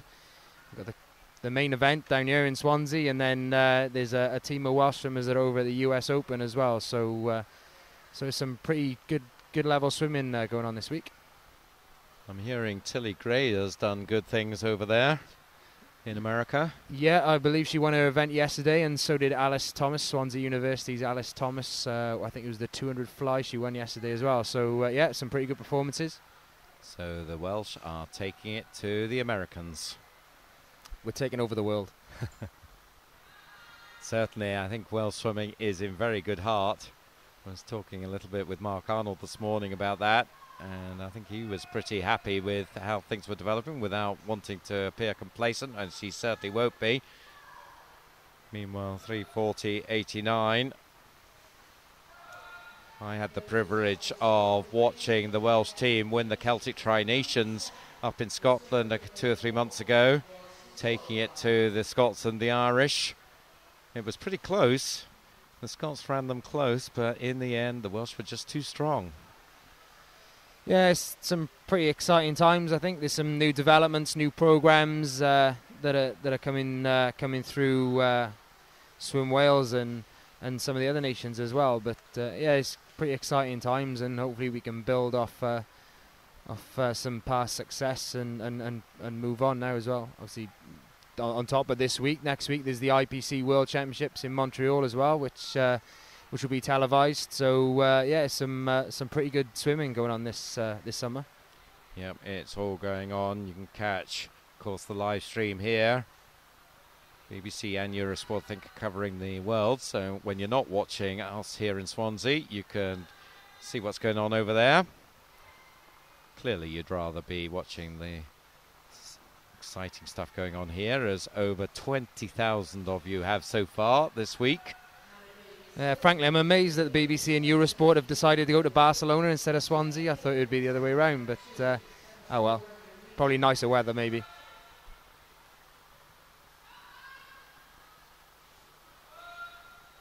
As we focus on the swimming and a little away from the fanciful conversations there, Hannah Davies is looking strong here. She's now up by about 20 metres, nearly enough 20 metres anyway. So has gradually put the squeezes on here as we progress through this race. Being steady at the sort of 117 sort of pace, but that is too hot for the others to handle. On her own in lane 4 is Jodie Beddoe. She is a long way off the lead, but a long way ahead of third place, who is lane 7, Caris James. We're coming towards 500 metres here as we look down on our leader, Hannah Davies of Novio Cigar. 6:15.47 for her at 500. 1:17.5. The pacing just sliding away a bit here. Started off in the 1:15s, and that's down to about 1:17.5 now. So this is, we were talking a little bit about this earlier. When you're on your own, it's maybe difficult to keep your concentration going. Maybe that's what's happening a little bit here, or else, of course, you might be tiring, but might be more about concentration. Sure, the coach will be quietly urging her on, or maybe not so quietly urging on inside, looking for the Novio Cigar contingent. Can't see them on poolside. You'll know them better than me, Hugh. Yeah, I think just see them just in front of us down the bottom there, but I'm not sure if she's biting her nails or biting her pen. I can't quite tell, but she can't be too nervous. I mean, she's got a pretty healthy lead as it is, and yeah, I'm sure they are just trying to push her on there a little bit more. Yeah, interesting. I saw that earlier, that Novio Cigar and that person with that City of Hereford head coach on his back. Is there some sort of alliance there? Yeah, that's Alex Dalamo, who's the head coach of Hereford, used to be one of the coaches at Novio Cigar. So yeah, I guess there's a slight affiliation there. All is revealed here on Quipu TV. You get the inside story. So they are pushing on. It looks like Megan has settled. Hannah rather has settled on that 1:17 pace now, so that would be around maybe the 10:05 sort of mark, and entered on 10:43, so that's fine. If we can get 35 to 40 seconds of an improvement off that, then I think coaches should be pretty happy with that. 15-year-old Hannah in the 14-15 age group here. And there you see her coming to take the bell. And there it sounds. 8:50.45 with 100 to go. And again, a mid 1:17s pace there. Still completely on her own in second place is Jodie Beddoe. She gets the bell as we concentrate on the leader. She is about 30 metres back now. And the third person to hear the bell will be Caris James in lane 7. She is now clear in third. About 10 metres up on lane 3, Kirsten Duncan. But heading for home now is Hannah Davies.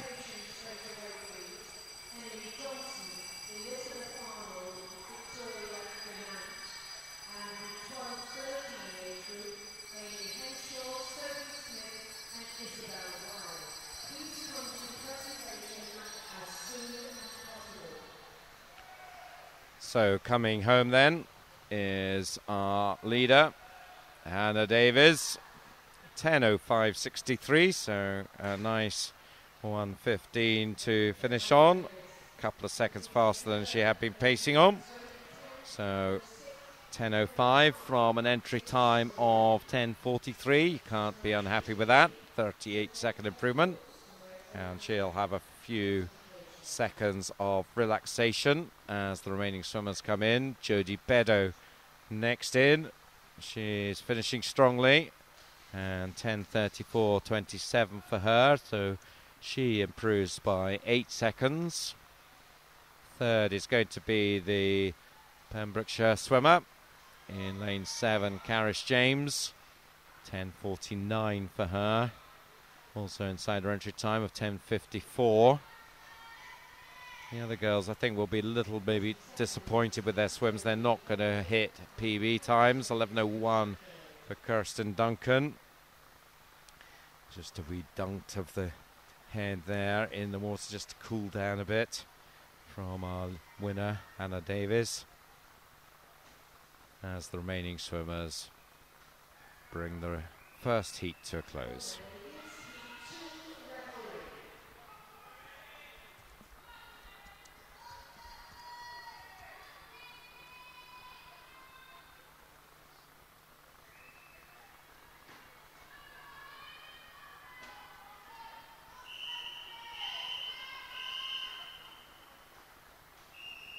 And summary of that result there for you. Hannah Davies first, Jodie Beddoe second, Caris James third. 10:05, 10:34 and 10:49. Swimmers just asked to come off the blocks for Heat 2, so just got some wee problem there. I think maybe somebody still had something on their wrist there that they didn't ought to have. I think that was maybe our swimmer going in lane 4. That is sorted, and off we go. We have Brodie Allen Ridge of Abertillery in 1, Sadie Milton of Dover Life in 2, Jordan Perkins, City of Leeds in 3, Amy McQueen, Swim Swansea in 4, Sarah Hartshorn of City of Leicester in 5, Stephanie Strang, Dundee City Aquatics in 6, Mary Yoxall of Hereford in 7, and Elaine Jenkins of Swim Conwy in lane 8. Very interesting. We saw quite a few people calling off this morning and empty lanes. We're not seeing any empty lanes really in these 800s. They all want to swim these, and they're very important, I think, for swimmers and coaches, these distance events. Yeah, it's a good way of testing a swimmer's fitness. But maybe some of these swimmers, this isn't their one of their main events, but it's a good way of having an indication of how fit they are and how well their training's going, and it can also complement other events as well. So they are pretty important. 800s aren't something that disability swimmers have to do, so I'm sure they're fairly thankful for that. The longest they have to go is 400 metres, but it's still a good marker, and it's well worth all the swimmers taking part in them. Maybe that's something that we should lobby to get introduced into the Paralympic programme. Or maybe not. Hugh says no. So that's it, folks. It's not going to happen. I think I speak on the behalf of quite a few of the swimmers in saying they're happy with what's there.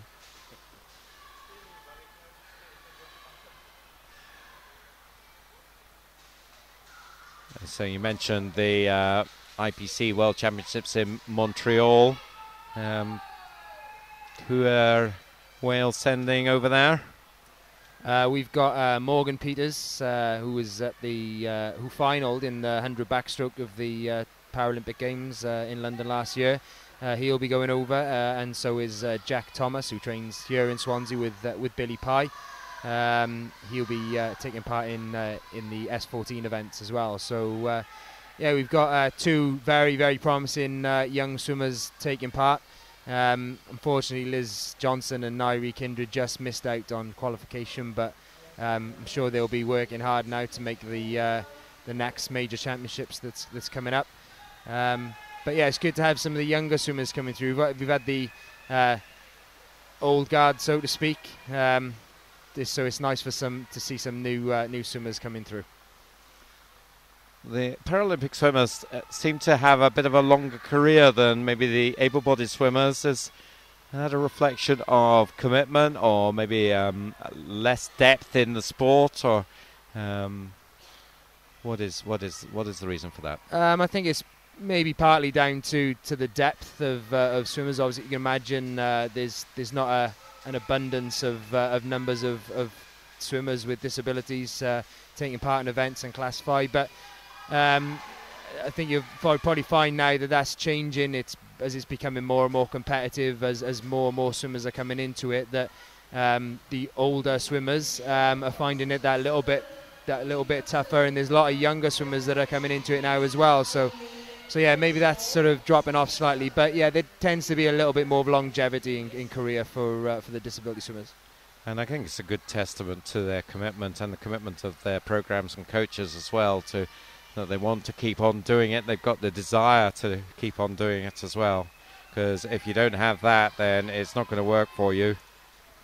Yeah, absolutely. I mean, the top swimmers will train pretty much the sort of similar volume and amount of time a week as the AB swimmers. So you know, it is a big commitment. It's certainly not easy by a long stretch, and it is a big commitment, and you know, it must take a lot. But it is a very professionally run program, and they are very dedicated swimmers. So yeah, it's good. Just focusing back on the race, and it's developing in quite an interesting way. We've got two swimmers up there, as you can see there. Lane 1. Brodie Allen Ridge of Abertillery, and she's up against local girl Amy McQueen, swims Swansea. Not much between these two. Amy just with the advantage in lane 4, and maybe just starting now to push that on as they come to the halfway point. They've been pacing. Last one was about 1:17. Just check what this one is. 4:57.62. At the halfway point, and that is certainly picking up the pace to under 1:16 now, 1:15.67 just to be precise. And Amy McQueen is now about 3-4 metres up, so a bit of a test for Brodie then. Does she try and go with them? We talked about that earlier. Maybe she just sticks with the game plan. 10:36 Brodie's entry time, Amy's 10:18. Yeah, it's difficult because I guess most swimmers are going to have some sort of game plan to go into. The coaches are going to tell them how to do it, but sometimes you have to react to whatever's put in front of you as well. It's weighing up what's better for and what's maybe not such a good idea. But I'd like to think the majority of the swimmers try and stick with the tactic they're given, but you just have to adapt it, I guess. So at the moment, it's Amy McQueen. She is now opened up about 6-7 metres of an advantage just in the last 150 or so. Goes through 6:13.48 with 500s done, 300 to go. And holding on that 1:15 pace now. So suddenly she's got a 5.5 second advantage. There's a good tight contest going on for third. Sadie Milton in lane 2 has it, but just behind her, Mary Yoxall in lane 7. Sarah Hartshorn in 5 and Jordan Perkins in 3. So 4 of them are all in contention, with Stephanie Strang about 3 or 4 metres back from them. So keep an eye on that. You see them going through there as the watch our leader, and there in the background the second place swimmer, Amy McQueen, then still gradually building a lead now. I think it's about 7-8 metres now as they come up to 600. We're looking for something just under 6:30 here, 7:30 I should say here. Let's just see, 7:29.84, so yep, that'll do. About 1:16 split, and a lead now of near enough 8 seconds over Brodie Allen Ridge, so I don't think there's any doubt now who's going to win Heat 2. Just comparing the splits, pacing about 3 seconds faster than Hannah Davis at 600. So it shows that that was a pretty strong swim from Hannah. Right up there pretty much with our leader here. Still the race for third is bubbling away quite nicely. Sadie Milton, and beside her Jordan Perkins, just ahead of the other 2 girls, but not by that much.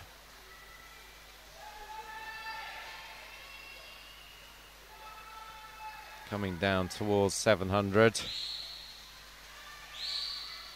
Amy. So this time I think we'll be looking maybe for an 8:46-ish split. A level pacing. Just coming up to 8:40 now. You can see on the bottom of your screen the cumulative clock. And she takes the bell 8:45.63. So continuing that steady pace. Just under 1:16 that time, so that was picking up the pace a little bit, in fact. Second still Brodie Allen Ridge, 8:55 for her, so she's now 10 seconds back, so realistically second is where she will be. I don't think the third place battle will reach her. Jordan Perkins now has taken that one on. That one has been changing hands quite a bit over the last 200 or 300 metres, but heading through the final turn, Amy McQueen.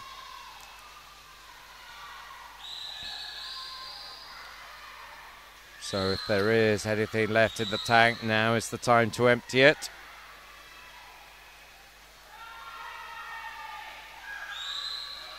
Yeah, and over the last few lengths she's just chipped away and just managed to give herself quite a healthy lead now into the last length. She's a great swim, and I'm sure her coaches down on poolside look pretty happy, so I'm sure she will be as well. Just edging over the 10 minutes, 10:00.69. Sure she'd rather that began with a 9, but can't be too disappointed with an 18-second improvement on her entry time. Of course, you don't see quite as dramatic entry times as you get to the slightly older swimmers. Amy, 14-year-old, so at the youngish end of these older grouping of swimmers.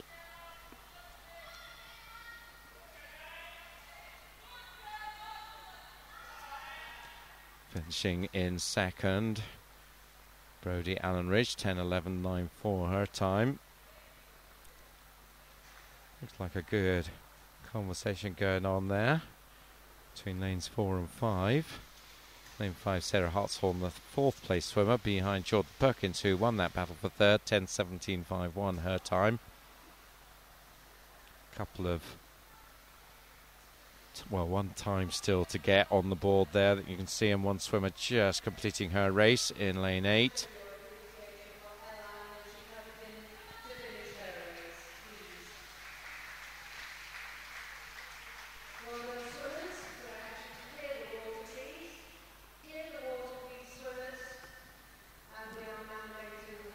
I think we are going to go to our presentations up next for the younger girls, as we just confirmed that last result there. Amy McQueen taking it 10:00.69. Second was Brodie Allen Ridge, and third was Jordan Perkins. But out comes the bronze medalist for the girls 10-11 years 800 freestyle, and that was Victoria Gunant of City of Leeds. And she's fairly happy with that. Silver medalist, it's Mark Arnold's daughter from Swim Swansea. We were talking to Mark this morning, and his daughter Elizabeth picks up a silver medal there. So there will be joy in the Arnold household tonight. And the gold medalist, and continuing the excellent work that she's got this week, the City of Leeds girl, Emily Johnson. So yet another gold for her. That is number 5. 10, 21, 18 for her. Terrific stuff. And we move on to the 12-13 presentation. Bronze medalist, her second bronze of the championship, mould swimmer Isabel Wilde. Lovely smile from her. Terrific swim for the silver medalist from St Thomas, Sophie Smith, all the way up from Heat 2. And a great result there for her. She'll be absolutely over the moon about that, I think. Can't have expected that coming into the meet, you wouldn't have thought. But it was Amy Henshaw of City of Sunderland. She was very impressive in that final heat. Just pushed on and on and on relentlessly to take it in a time of 9:45.70, and is fairly happy about it as one of her teammates gets the shot. So congratulations to those girls. We're going back to the swimming now. We've got 3 more heats in this afternoon session for you.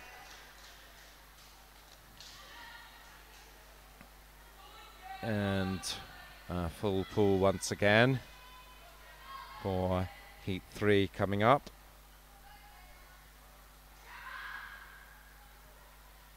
So Amy McQueen's time the fastest so far, 10:00.69. I probably would expect this heat to come in faster than that. Her entry time's 10:01 to 10:17, but reasonable PB will see them ahead of Amy, I think. So let's see if any or all of them can do that. Lindsay Sorder first goes in 1. Megan Williams swims Swansea in 2. Hannah Sharp, City of Leicester in 3. Gemma Brown of First in 4. Abigail Worrell of Novio Cigar in 5. Her teammate Bronwyn Schaderberg in 6. Laura Clark of Mould in 7. Lauren Palmer-Jones of Thanet in lane 8.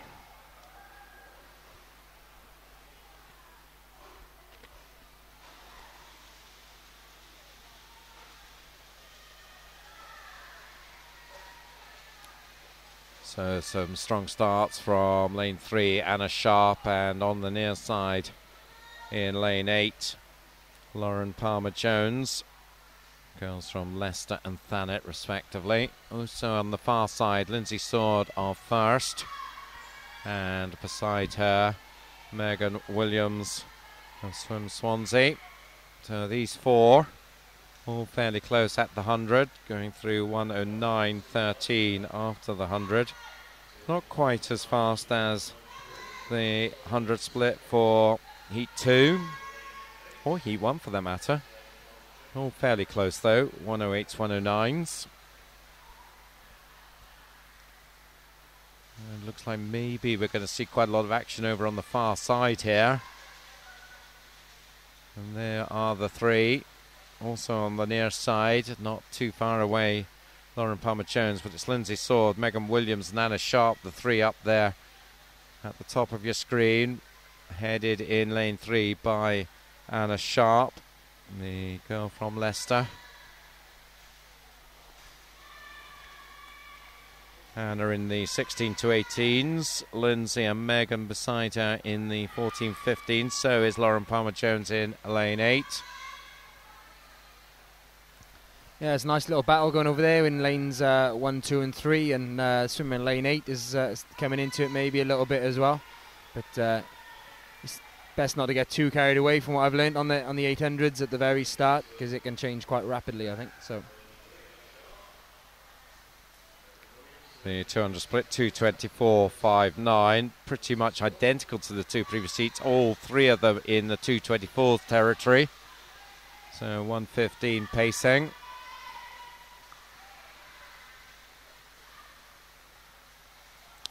So let's see how this one develops. Certainly does look like the action is going to be focused over there on the far side. Those three swimmers in your shot now. And they're coming in on the near side. The fourth contender, Lauren Palmer-Jones. She is in fourth. About 3 seconds back on Anna Sharp, the leader.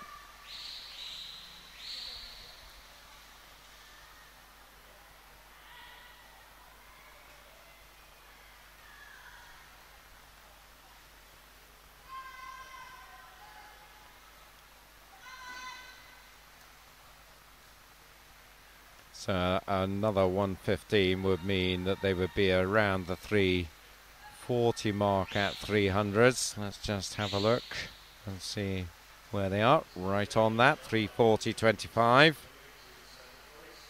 So 115s looks to be the pace that they're settling in at. Certainly Anna Sharp anyway. Megan Williams about a second and a half back now in second place. Looks like maybe Lauren Palmer-Jones just gone past Lindsay Sword into third. Difficult to tell between lanes 1 and 8 as we look across diagonally down the pool. Yeah, on that turn, Lauren just nudged in ahead of Lindsay for third place. So, and we'll get a good view from this shot, and you can see that it is clearly Lauren Palmer-Jones in third ahead of Lindsay Sword up at the top. So nice shot there of the swimmers going through, and you get a good view there of how they stand as we go back to the leaders, and increasingly it's becoming two swimmers contending for it. Lane 3, Anna Sharp and Megan Williams in 2. About 2.5 meters, maybe 3 meters separating them. And a 4:56.19. This is now faster than the previous two heats by a second and a half, and still pacing just under 116s. So should be edging under the 10 minutes with this one if they can keep this going. Certainly Megan Williams is still very much there. Just tucked in behind, about 3 meters behind Anna Sharp. On the near side, just coming into shot there, Lauren Palmer-Jones. So she's a little bit back now, but has a bit of a margin on Lindsay Sword. And Lindsay is coming under pressure now, as you can see there from lane 6. And lane 6 is Bronwyn Schadeberg of Novio Cigar. So beside her as well, Laura Clark of Mould. And I think both of them, have gone past Lindsay Sword now, so pushing in 4th place. But coming to 500, Anna Sharp still about 3 meters up on Megan Williams. That lead has been pretty steady at just about 2.7 for about the last 200 meters. About 116 pace now. Somebody just along from us getting very excited in support of Megan Williams in second place here. Not surprising, she's got the local support. Swansea swimming girl. So let's see if she can respond to the encouragement. I think Anna's just pulled ahead a little bit more now. I think she's extending that lead. Just a little bit more over that last 50. It looks like she's just getting away from Megan. So maybe Megan could do with the extra bit of support to try and pull her back into the race.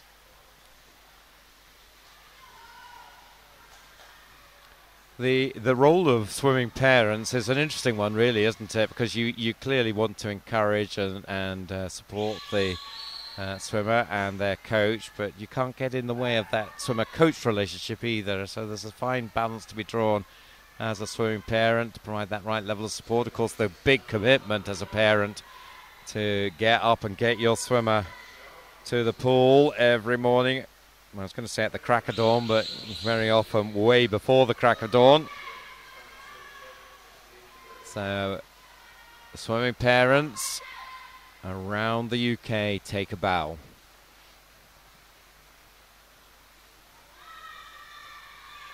You are a special breed. They certainly are. And these swimmers couldn't do it, certainly, without their parents to support them.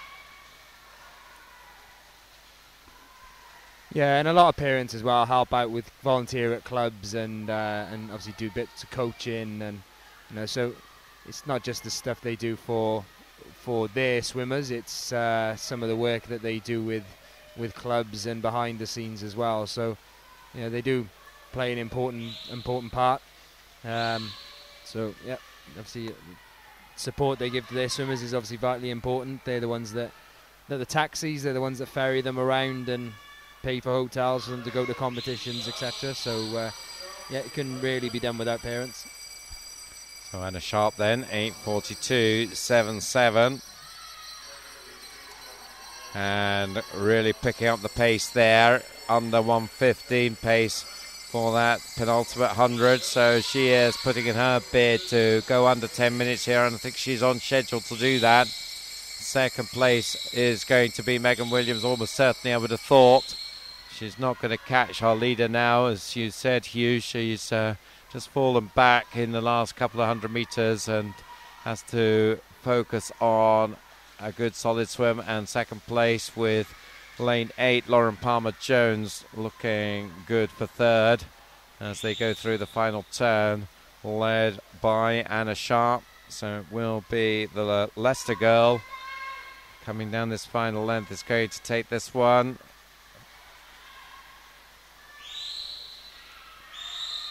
And we're looking for something under 10 minutes here. Maybe around the 9:55 would be good. The clock just coming to 9:50 now, so going to be just a little bit more than 9:55, but it should be under the 10 minutes. Here she comes, 9:57.64. So that's always a good milestone to get. We talked about 5 minutes for the 400, so 10 minutes for the 800 double distance. Anna was entered on 10:02, so takes 5 seconds off that. And second place there, Megan Williams, 10:02.70. So she's also about 7 seconds improvement there, 6.5, 7 seconds. And third in lane 8, Lauren Palmer-Jones, 10:09.26, also about 8 seconds inside her time. There you have the scoreboard. Anna Sharp there. First, second, Megan Williams, and third, down at the bottom there, Lauren Palmer-Jones. So the one swimmer there under 10 minutes. We'll be looking for some more in this next heat.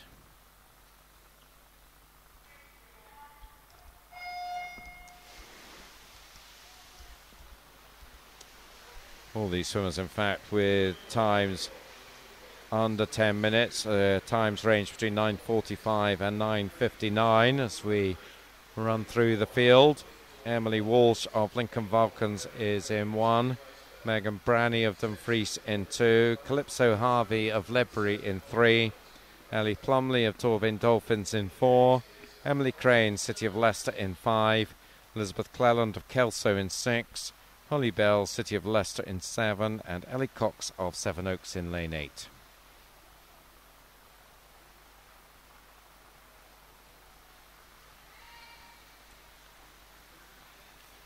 So range of swimmers coming down the second length here. Fairly close together. Calypso Harvey in lane 3, maybe just with the edge. All these swimmers in the 14-15 age group, the younger age group. So it's the Ledbury girl who does turn in the lead, 1:07.95. And that is the fastest 100 split we've seen so far.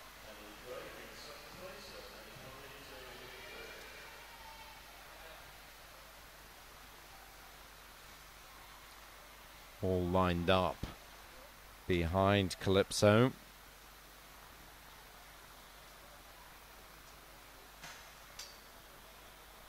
There you can see the group of them, 4 of them there. And the 5th one coming into shot as Calypso turns. A couple of meters up. Maybe a little more than that, in fact. And the 2 on the far side, not too far away either. Just saw the first of them, Emily Walsh, briefly in your shot. Now you can see them. You can see all of them. Nice diagonal across the pool from lane 3 down to lane 8. As Calypso comes to 200. 220 exactly. So thanks to her, it's going to make it very easy to work out the third 100 split. Second 100 split was just over 112. So this is settling up faster than we've seen. We're looking at some 9:30-ish pace if they can keep this going. So that certainly will be a significant pickup in standard from the 3 heats we've had. One more after this course.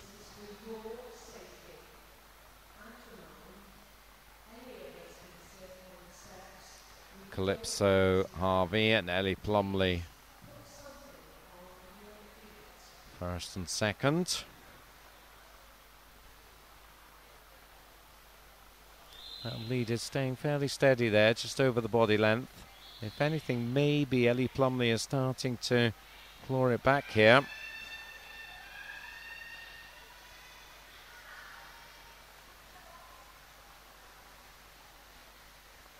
Ellie Plumley, bronze medalist in the 200 backstroke and gold in the 400 IM. So I'm sure she'd love to be on the podium once more.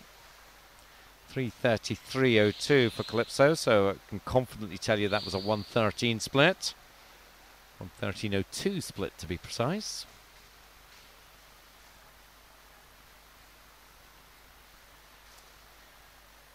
And still pacing in the 9:30s, not quite as fast as the previous split. That was a 1:12, so that has opened up the chance, I think, for Ellie Plumley to certainly close the gap.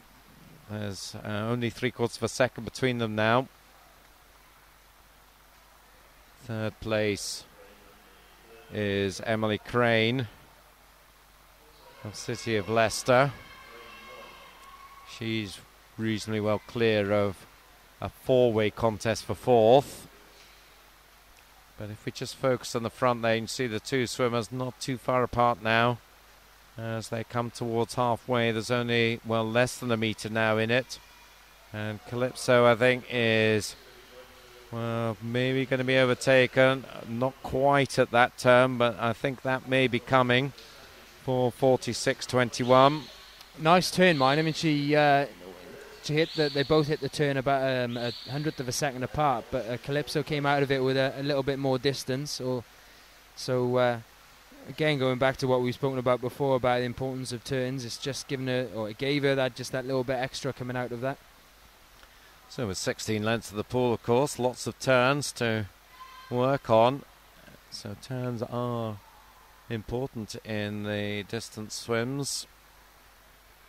And you can see there again, maybe just getting the nudge in that turn. Ellie Plumley went into it in the lead by about a 10th, but it looked like Calypso came out in the lead.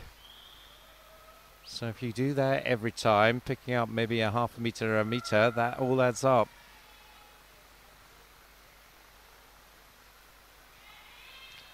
But certainly the 2 of them now side by side as they come to 500.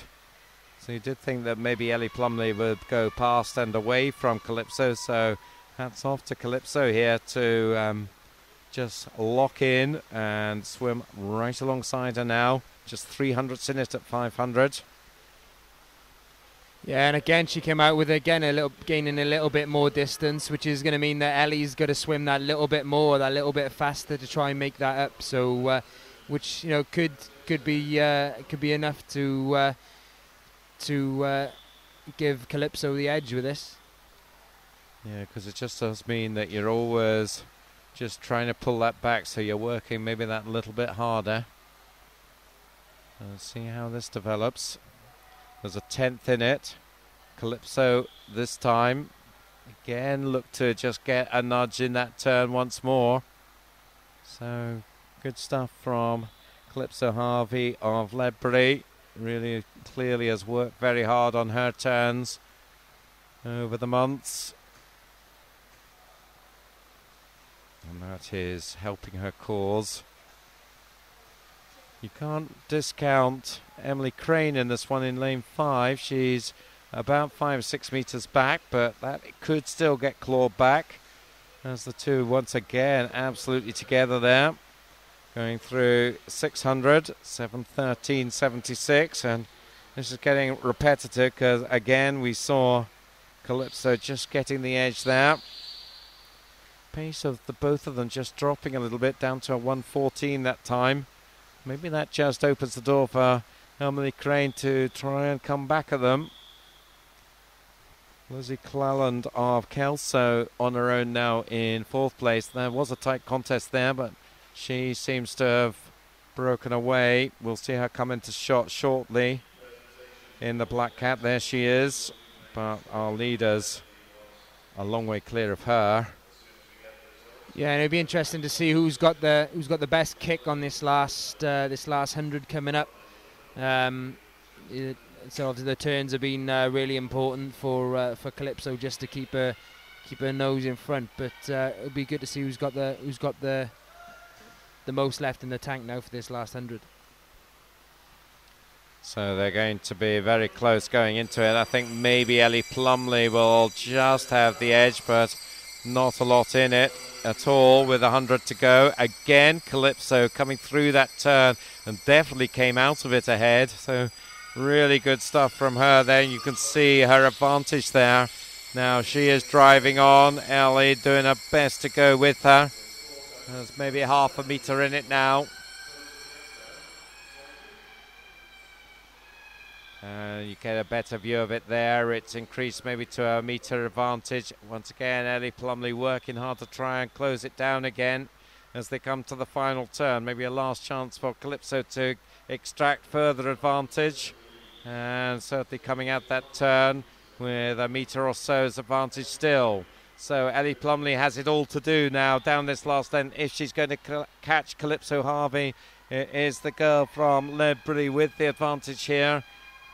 Don't know that she's going to lose it from here. 20 metres to go then. There's about a body length in it, slightly less, as Calypso Harvey in the dark cap.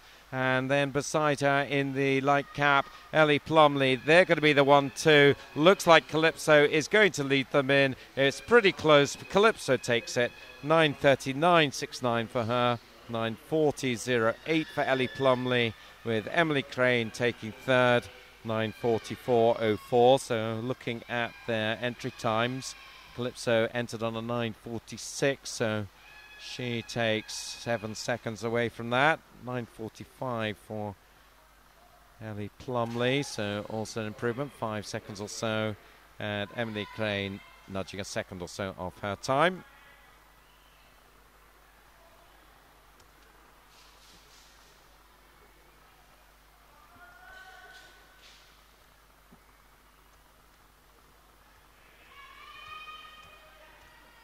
And the summary there, Calypso Harvey first, 9:39.69, Ellie Plumley just behind her, 9:40.08, and Emily Crane third, 9:44.04.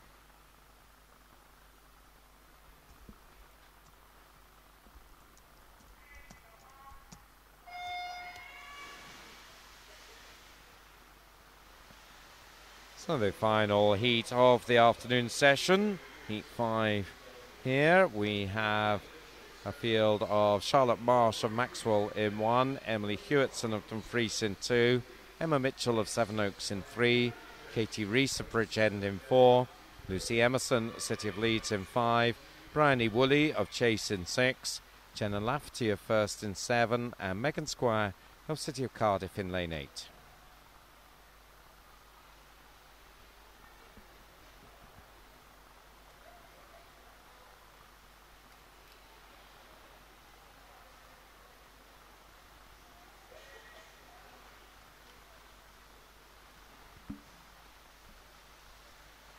So lane 4, Katie Reese. Lane 3, Emma Mitchell. Lane 5, Lucy Emerson are going to be the 1, 2, 3 at the 100. 104.46, so we've upped the pace for this one. Just looking at the age groups here.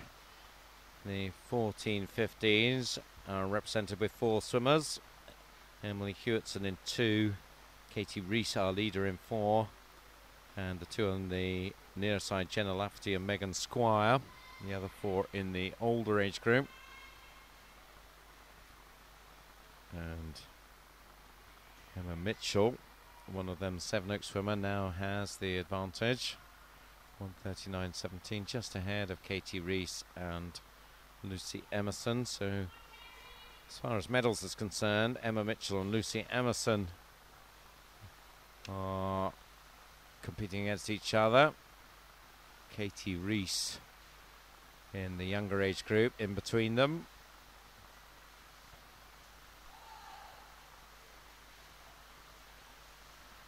It is lane 3, Emma Mitchell of 7 Oaks, to 13.99 after 200 metres.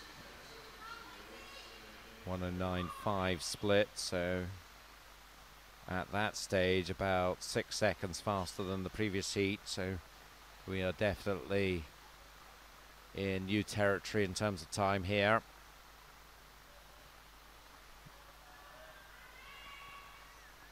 Pacing somewhere in the 9:10 range, it would look like. The 16 to 18 record 9:19 and the 14-15 9:18. So both of those could be under threat here if they keep this pace going. A long way to go, of course, so let's not get carried away just yet. Emma Mitchell just has opened up about a body length advantage on the other 2 girls. And the 2 older girls now first and second at 300. 3:24.31 is Emma's split. And a spread of just under 2 seconds between first and third. 1:10-ish pacing. These 3 about 4 or 5 metres up on 4th place, who is Bryony Woolley in lane 6 from Chase, and she is just a little bit ahead of Emily Hewitson, the Dumfries girl, in lane 2. But at the front, Emma Mitchell now 2.5 up on Lucy Emerson, and then another second back to Katie Reese.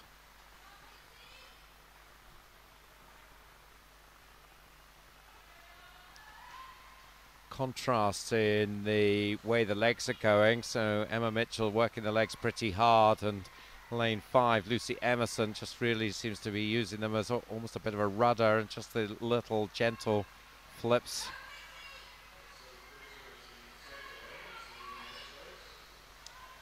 Yeah, that's a technique that's used quite a lot in open water events, where it's used more, like you said, as a bit of a rudder and a bit of stability rather than the main source of propulsion. But it'd be interesting to see which one works the better in this 800. Of course, I guess it gives you somewhere to go for that last sprint at the end when you do get the legs going.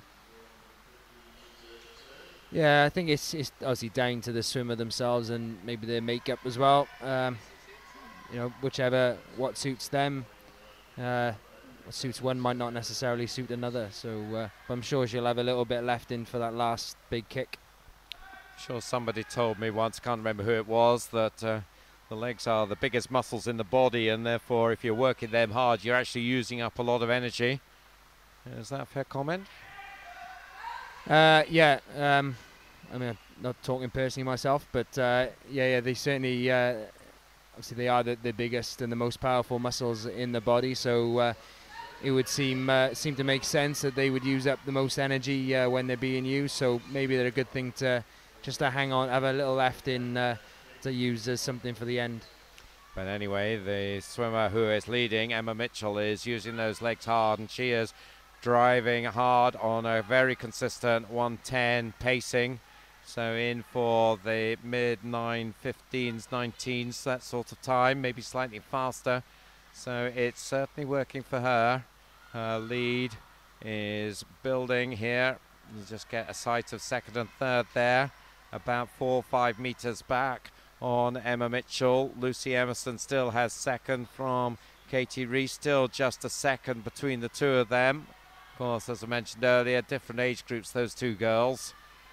So Katie Reese will be wanting to get ahead of Calypso Harvey's time, and of course if she wins against her 14, 15 age group swimmers in this race, then she'll take gold. And certainly looking pretty good for that, I would say, at the moment, as they go through 6:56.70 for Emma. And that was 600 meters. He's just slipping back to the 111s there, so maybe they can claw her back. Still a reasonable gap, as the other two girls now absolutely together in lanes 4 and 5. So the gap has shrunk a bit, about 3 meters now. Just show you what that means in terms of time. 7:32 and 7:35, so it's under 3 seconds now, about 2.6, 2.7. So we could have a thriller at the end of this one. Let's just see. Katie Reese has just maybe edged past Lucy Emerson, the youngster in lane 4. And she is definitely closing the gap on Emma Mitchell. They'll hear the bell this turn. And they're going to go through that in just under 8:10, 8:08.83 for Emma, 8:10.56 and 8:10.62. In fact, Lucy Emerson getting a nice turn there, going back into second place. So let's see what there's going to result here.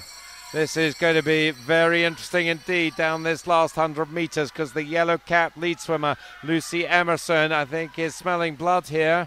And going with her is Katie Reese as we approach the 7:50, the final turn here. And it is the lead swimmer who's right up there now with our long-time leader, Emma Mitchell. And Lucy has the lead now, but only by 600. So who has the sprint down this last length then? Is it going to be the Leeds girl? She bided her time. It looked like there was a big lead for Emma Mitchell. Can Emma come back at it? It is the yellow-capped Lucy Emerson as the three of them come down the last length. Remember, Katie Reese is in the younger age group, but she's right with the older girls here as the three of them, 10 meters to go. It's going to be Lucy Emerson, I think, by about a meter. Nothing in it between the other two, but Lucy, great swim there to bring it home. 9:17.46.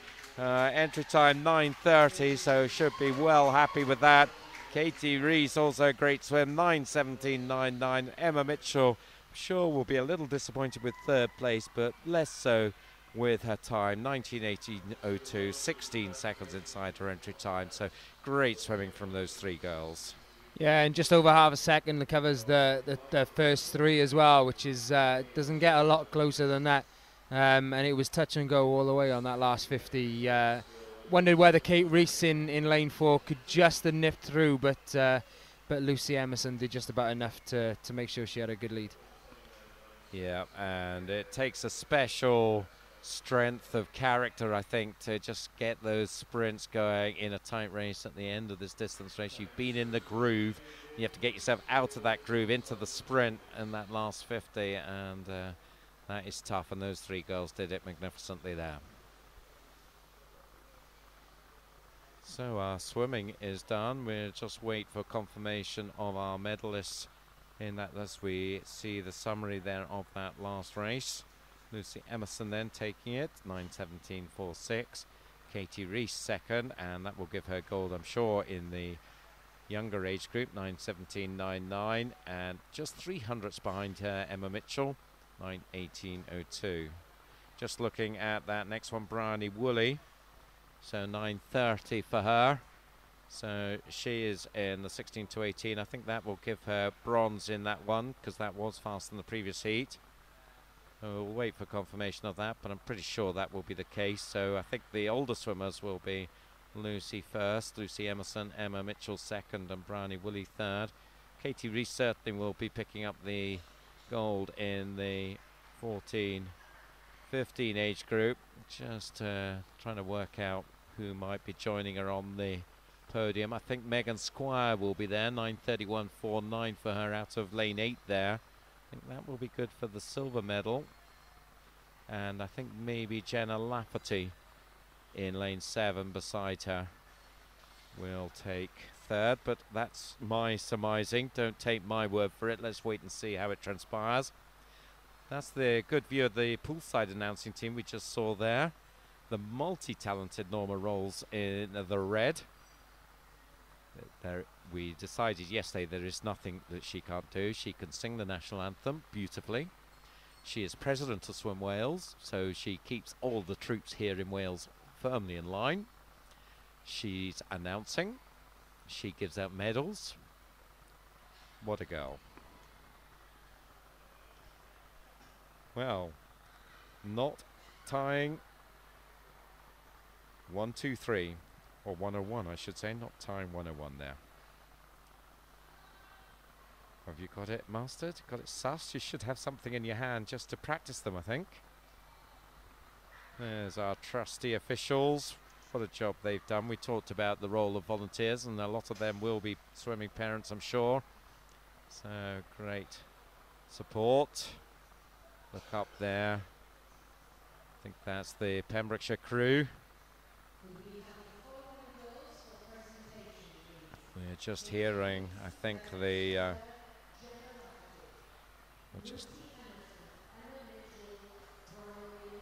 and I think my surmising on the medalist was correct. I give myself a pat on the back and give these swimmers a pat on the back. We'll see them coming up. I think it's going to be Katie Rees, Megan Squire and Jenna Lafferty in the 14-15 age group, and Lucy Emerson, Emma Mitchell and Bryony Woolley in the older age group.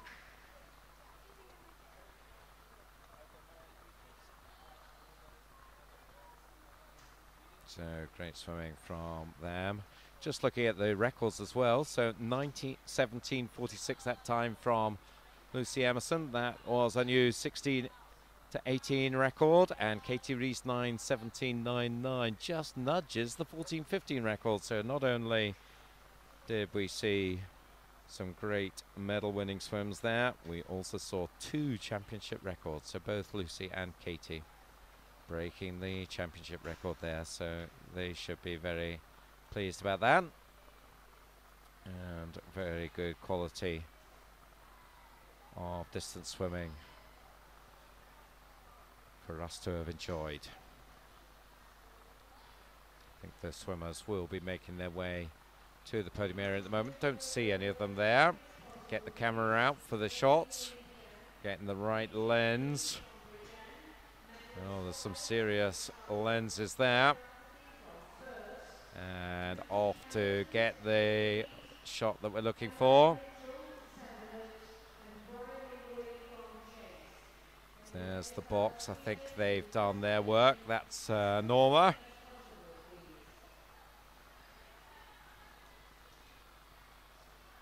And she's right there. And they've got a interesting position, the poolside commentators up on a gallery above the timing box there. You can see where she are. Don't jump, Norma. Whatever you do, it's not recommended. Don't know whether you saw any of that high diving, by the way, in Barcelona. That was just unbelievable. No, I haven't, but I've heard quite a lot about it, and they do some high diving out in Pembrokeshire every year, so there's a big competition that happens out there, and it is fairly impressive. Someone who's petrified of heights, it's not really something that I'd really like to give a shot, to be honest. They dive from 27 meters, so think of a short course swimming pool, add another 2 meters and turn it on its head and then jump. No, thank you. Looks like that's one of our medalists there with the presentation party.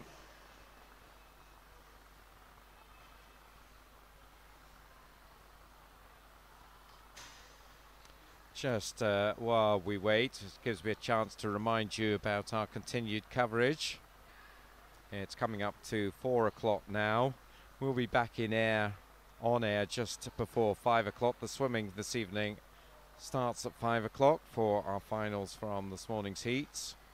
So please do join us again around about 5 o'clock. And then we'll be back tomorrow. The swimming starts tomorrow morning, our final day of competition here at Swansea.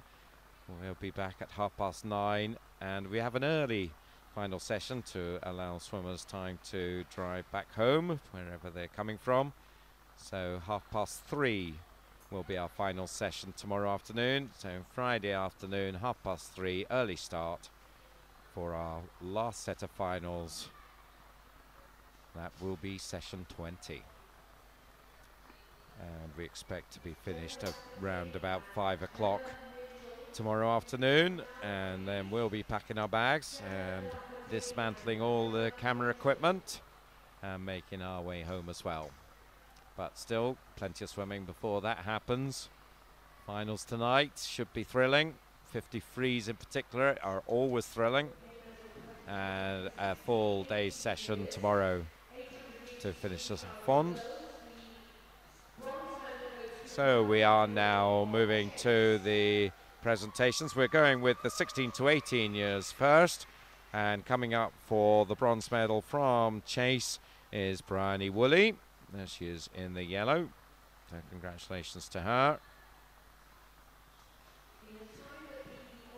Silver medalist from Sevenoaks. She was also inside the old record time, 9:18:02, Emma Mitchell.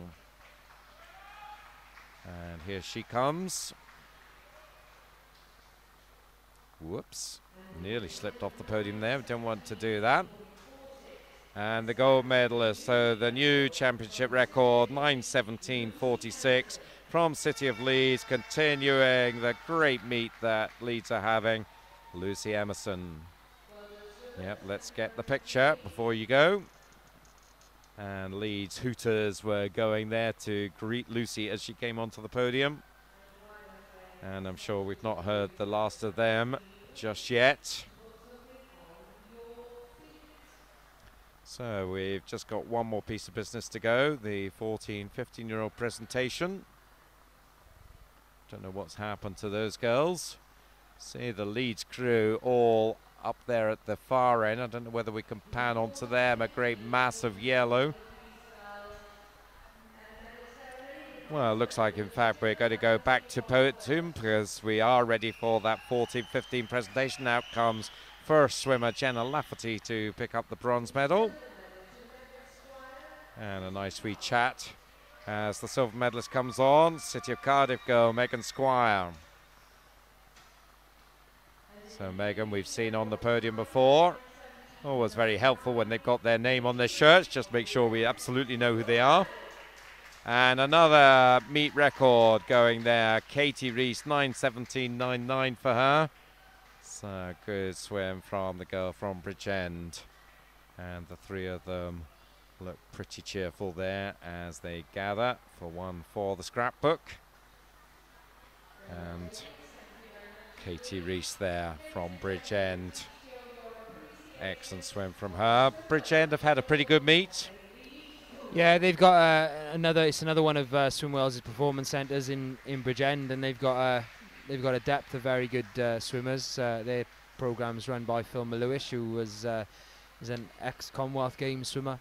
So yeah, it's very strong, and it's no great surprise that they're performing in the pool at the Nationals this summer. Yeah, and they're definitely one of the up-and-coming clubs.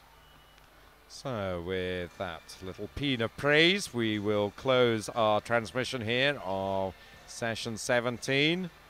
We'll be back this evening just before 5 o'clock. We hope for your company then.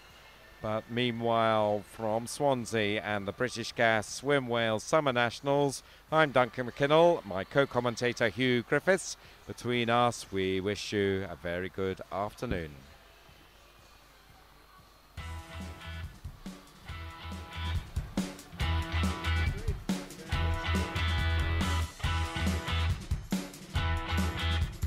Hi, I'm Steve Parry and I'm here to tell you about British Gas Swim Britain. British Gas, they've got a great aim. They want to get more people swimming regularly by 2015. So in order to take part in Swim Britain, you've got a team challenge. There's 4 of you. You've all got to swim 1,000 metres. You do 250 metres each in a relay until you've done the 1,000 metres. Swim Britain is going to help you get fitter and healthier, and they're even going to give you tips along the way. It's all going to accumulate in 10 events in September at venues across the country. Now, logistics of this event are super easy. You're going to get a swimming cap, a t-shirt and a timing chip. You pick them up at the venue on the day. So all you need to think about is the regular stuff. Your swimming goggles and a pair of trunks. You could wear these or perhaps some of these. You might want 2 towels as well instead of 1. So you'll need 1 towel for poolside and also a towel for when you get changed at the end. Maybe a bit of shampoo as well. And last but not least, make sure you take some water with you. So how does the Swim Britain relay work? Well, you've got to get your teammates. Here's one of mine, me Chris, just happens to be an international swimmer. I'll have some of that. He's going to lead off. Let's go, Chris. Yes. When he's done his 250 metres, he's got to make sure that his timing chip registers. Don't worry, there'll be people there on the day to make sure that that happens. Chris is then going to walk over to his second teammate, who's going to be in the transition area, and he's going to give him a high five. Nice high five. Then Chris is done. He's good to go. He can go have a little bit of a rest. It's going to get very crowded if all of you are waiting at the end of the pool. So we've got a rule. Only the person that's swimming next can be in the transition zone.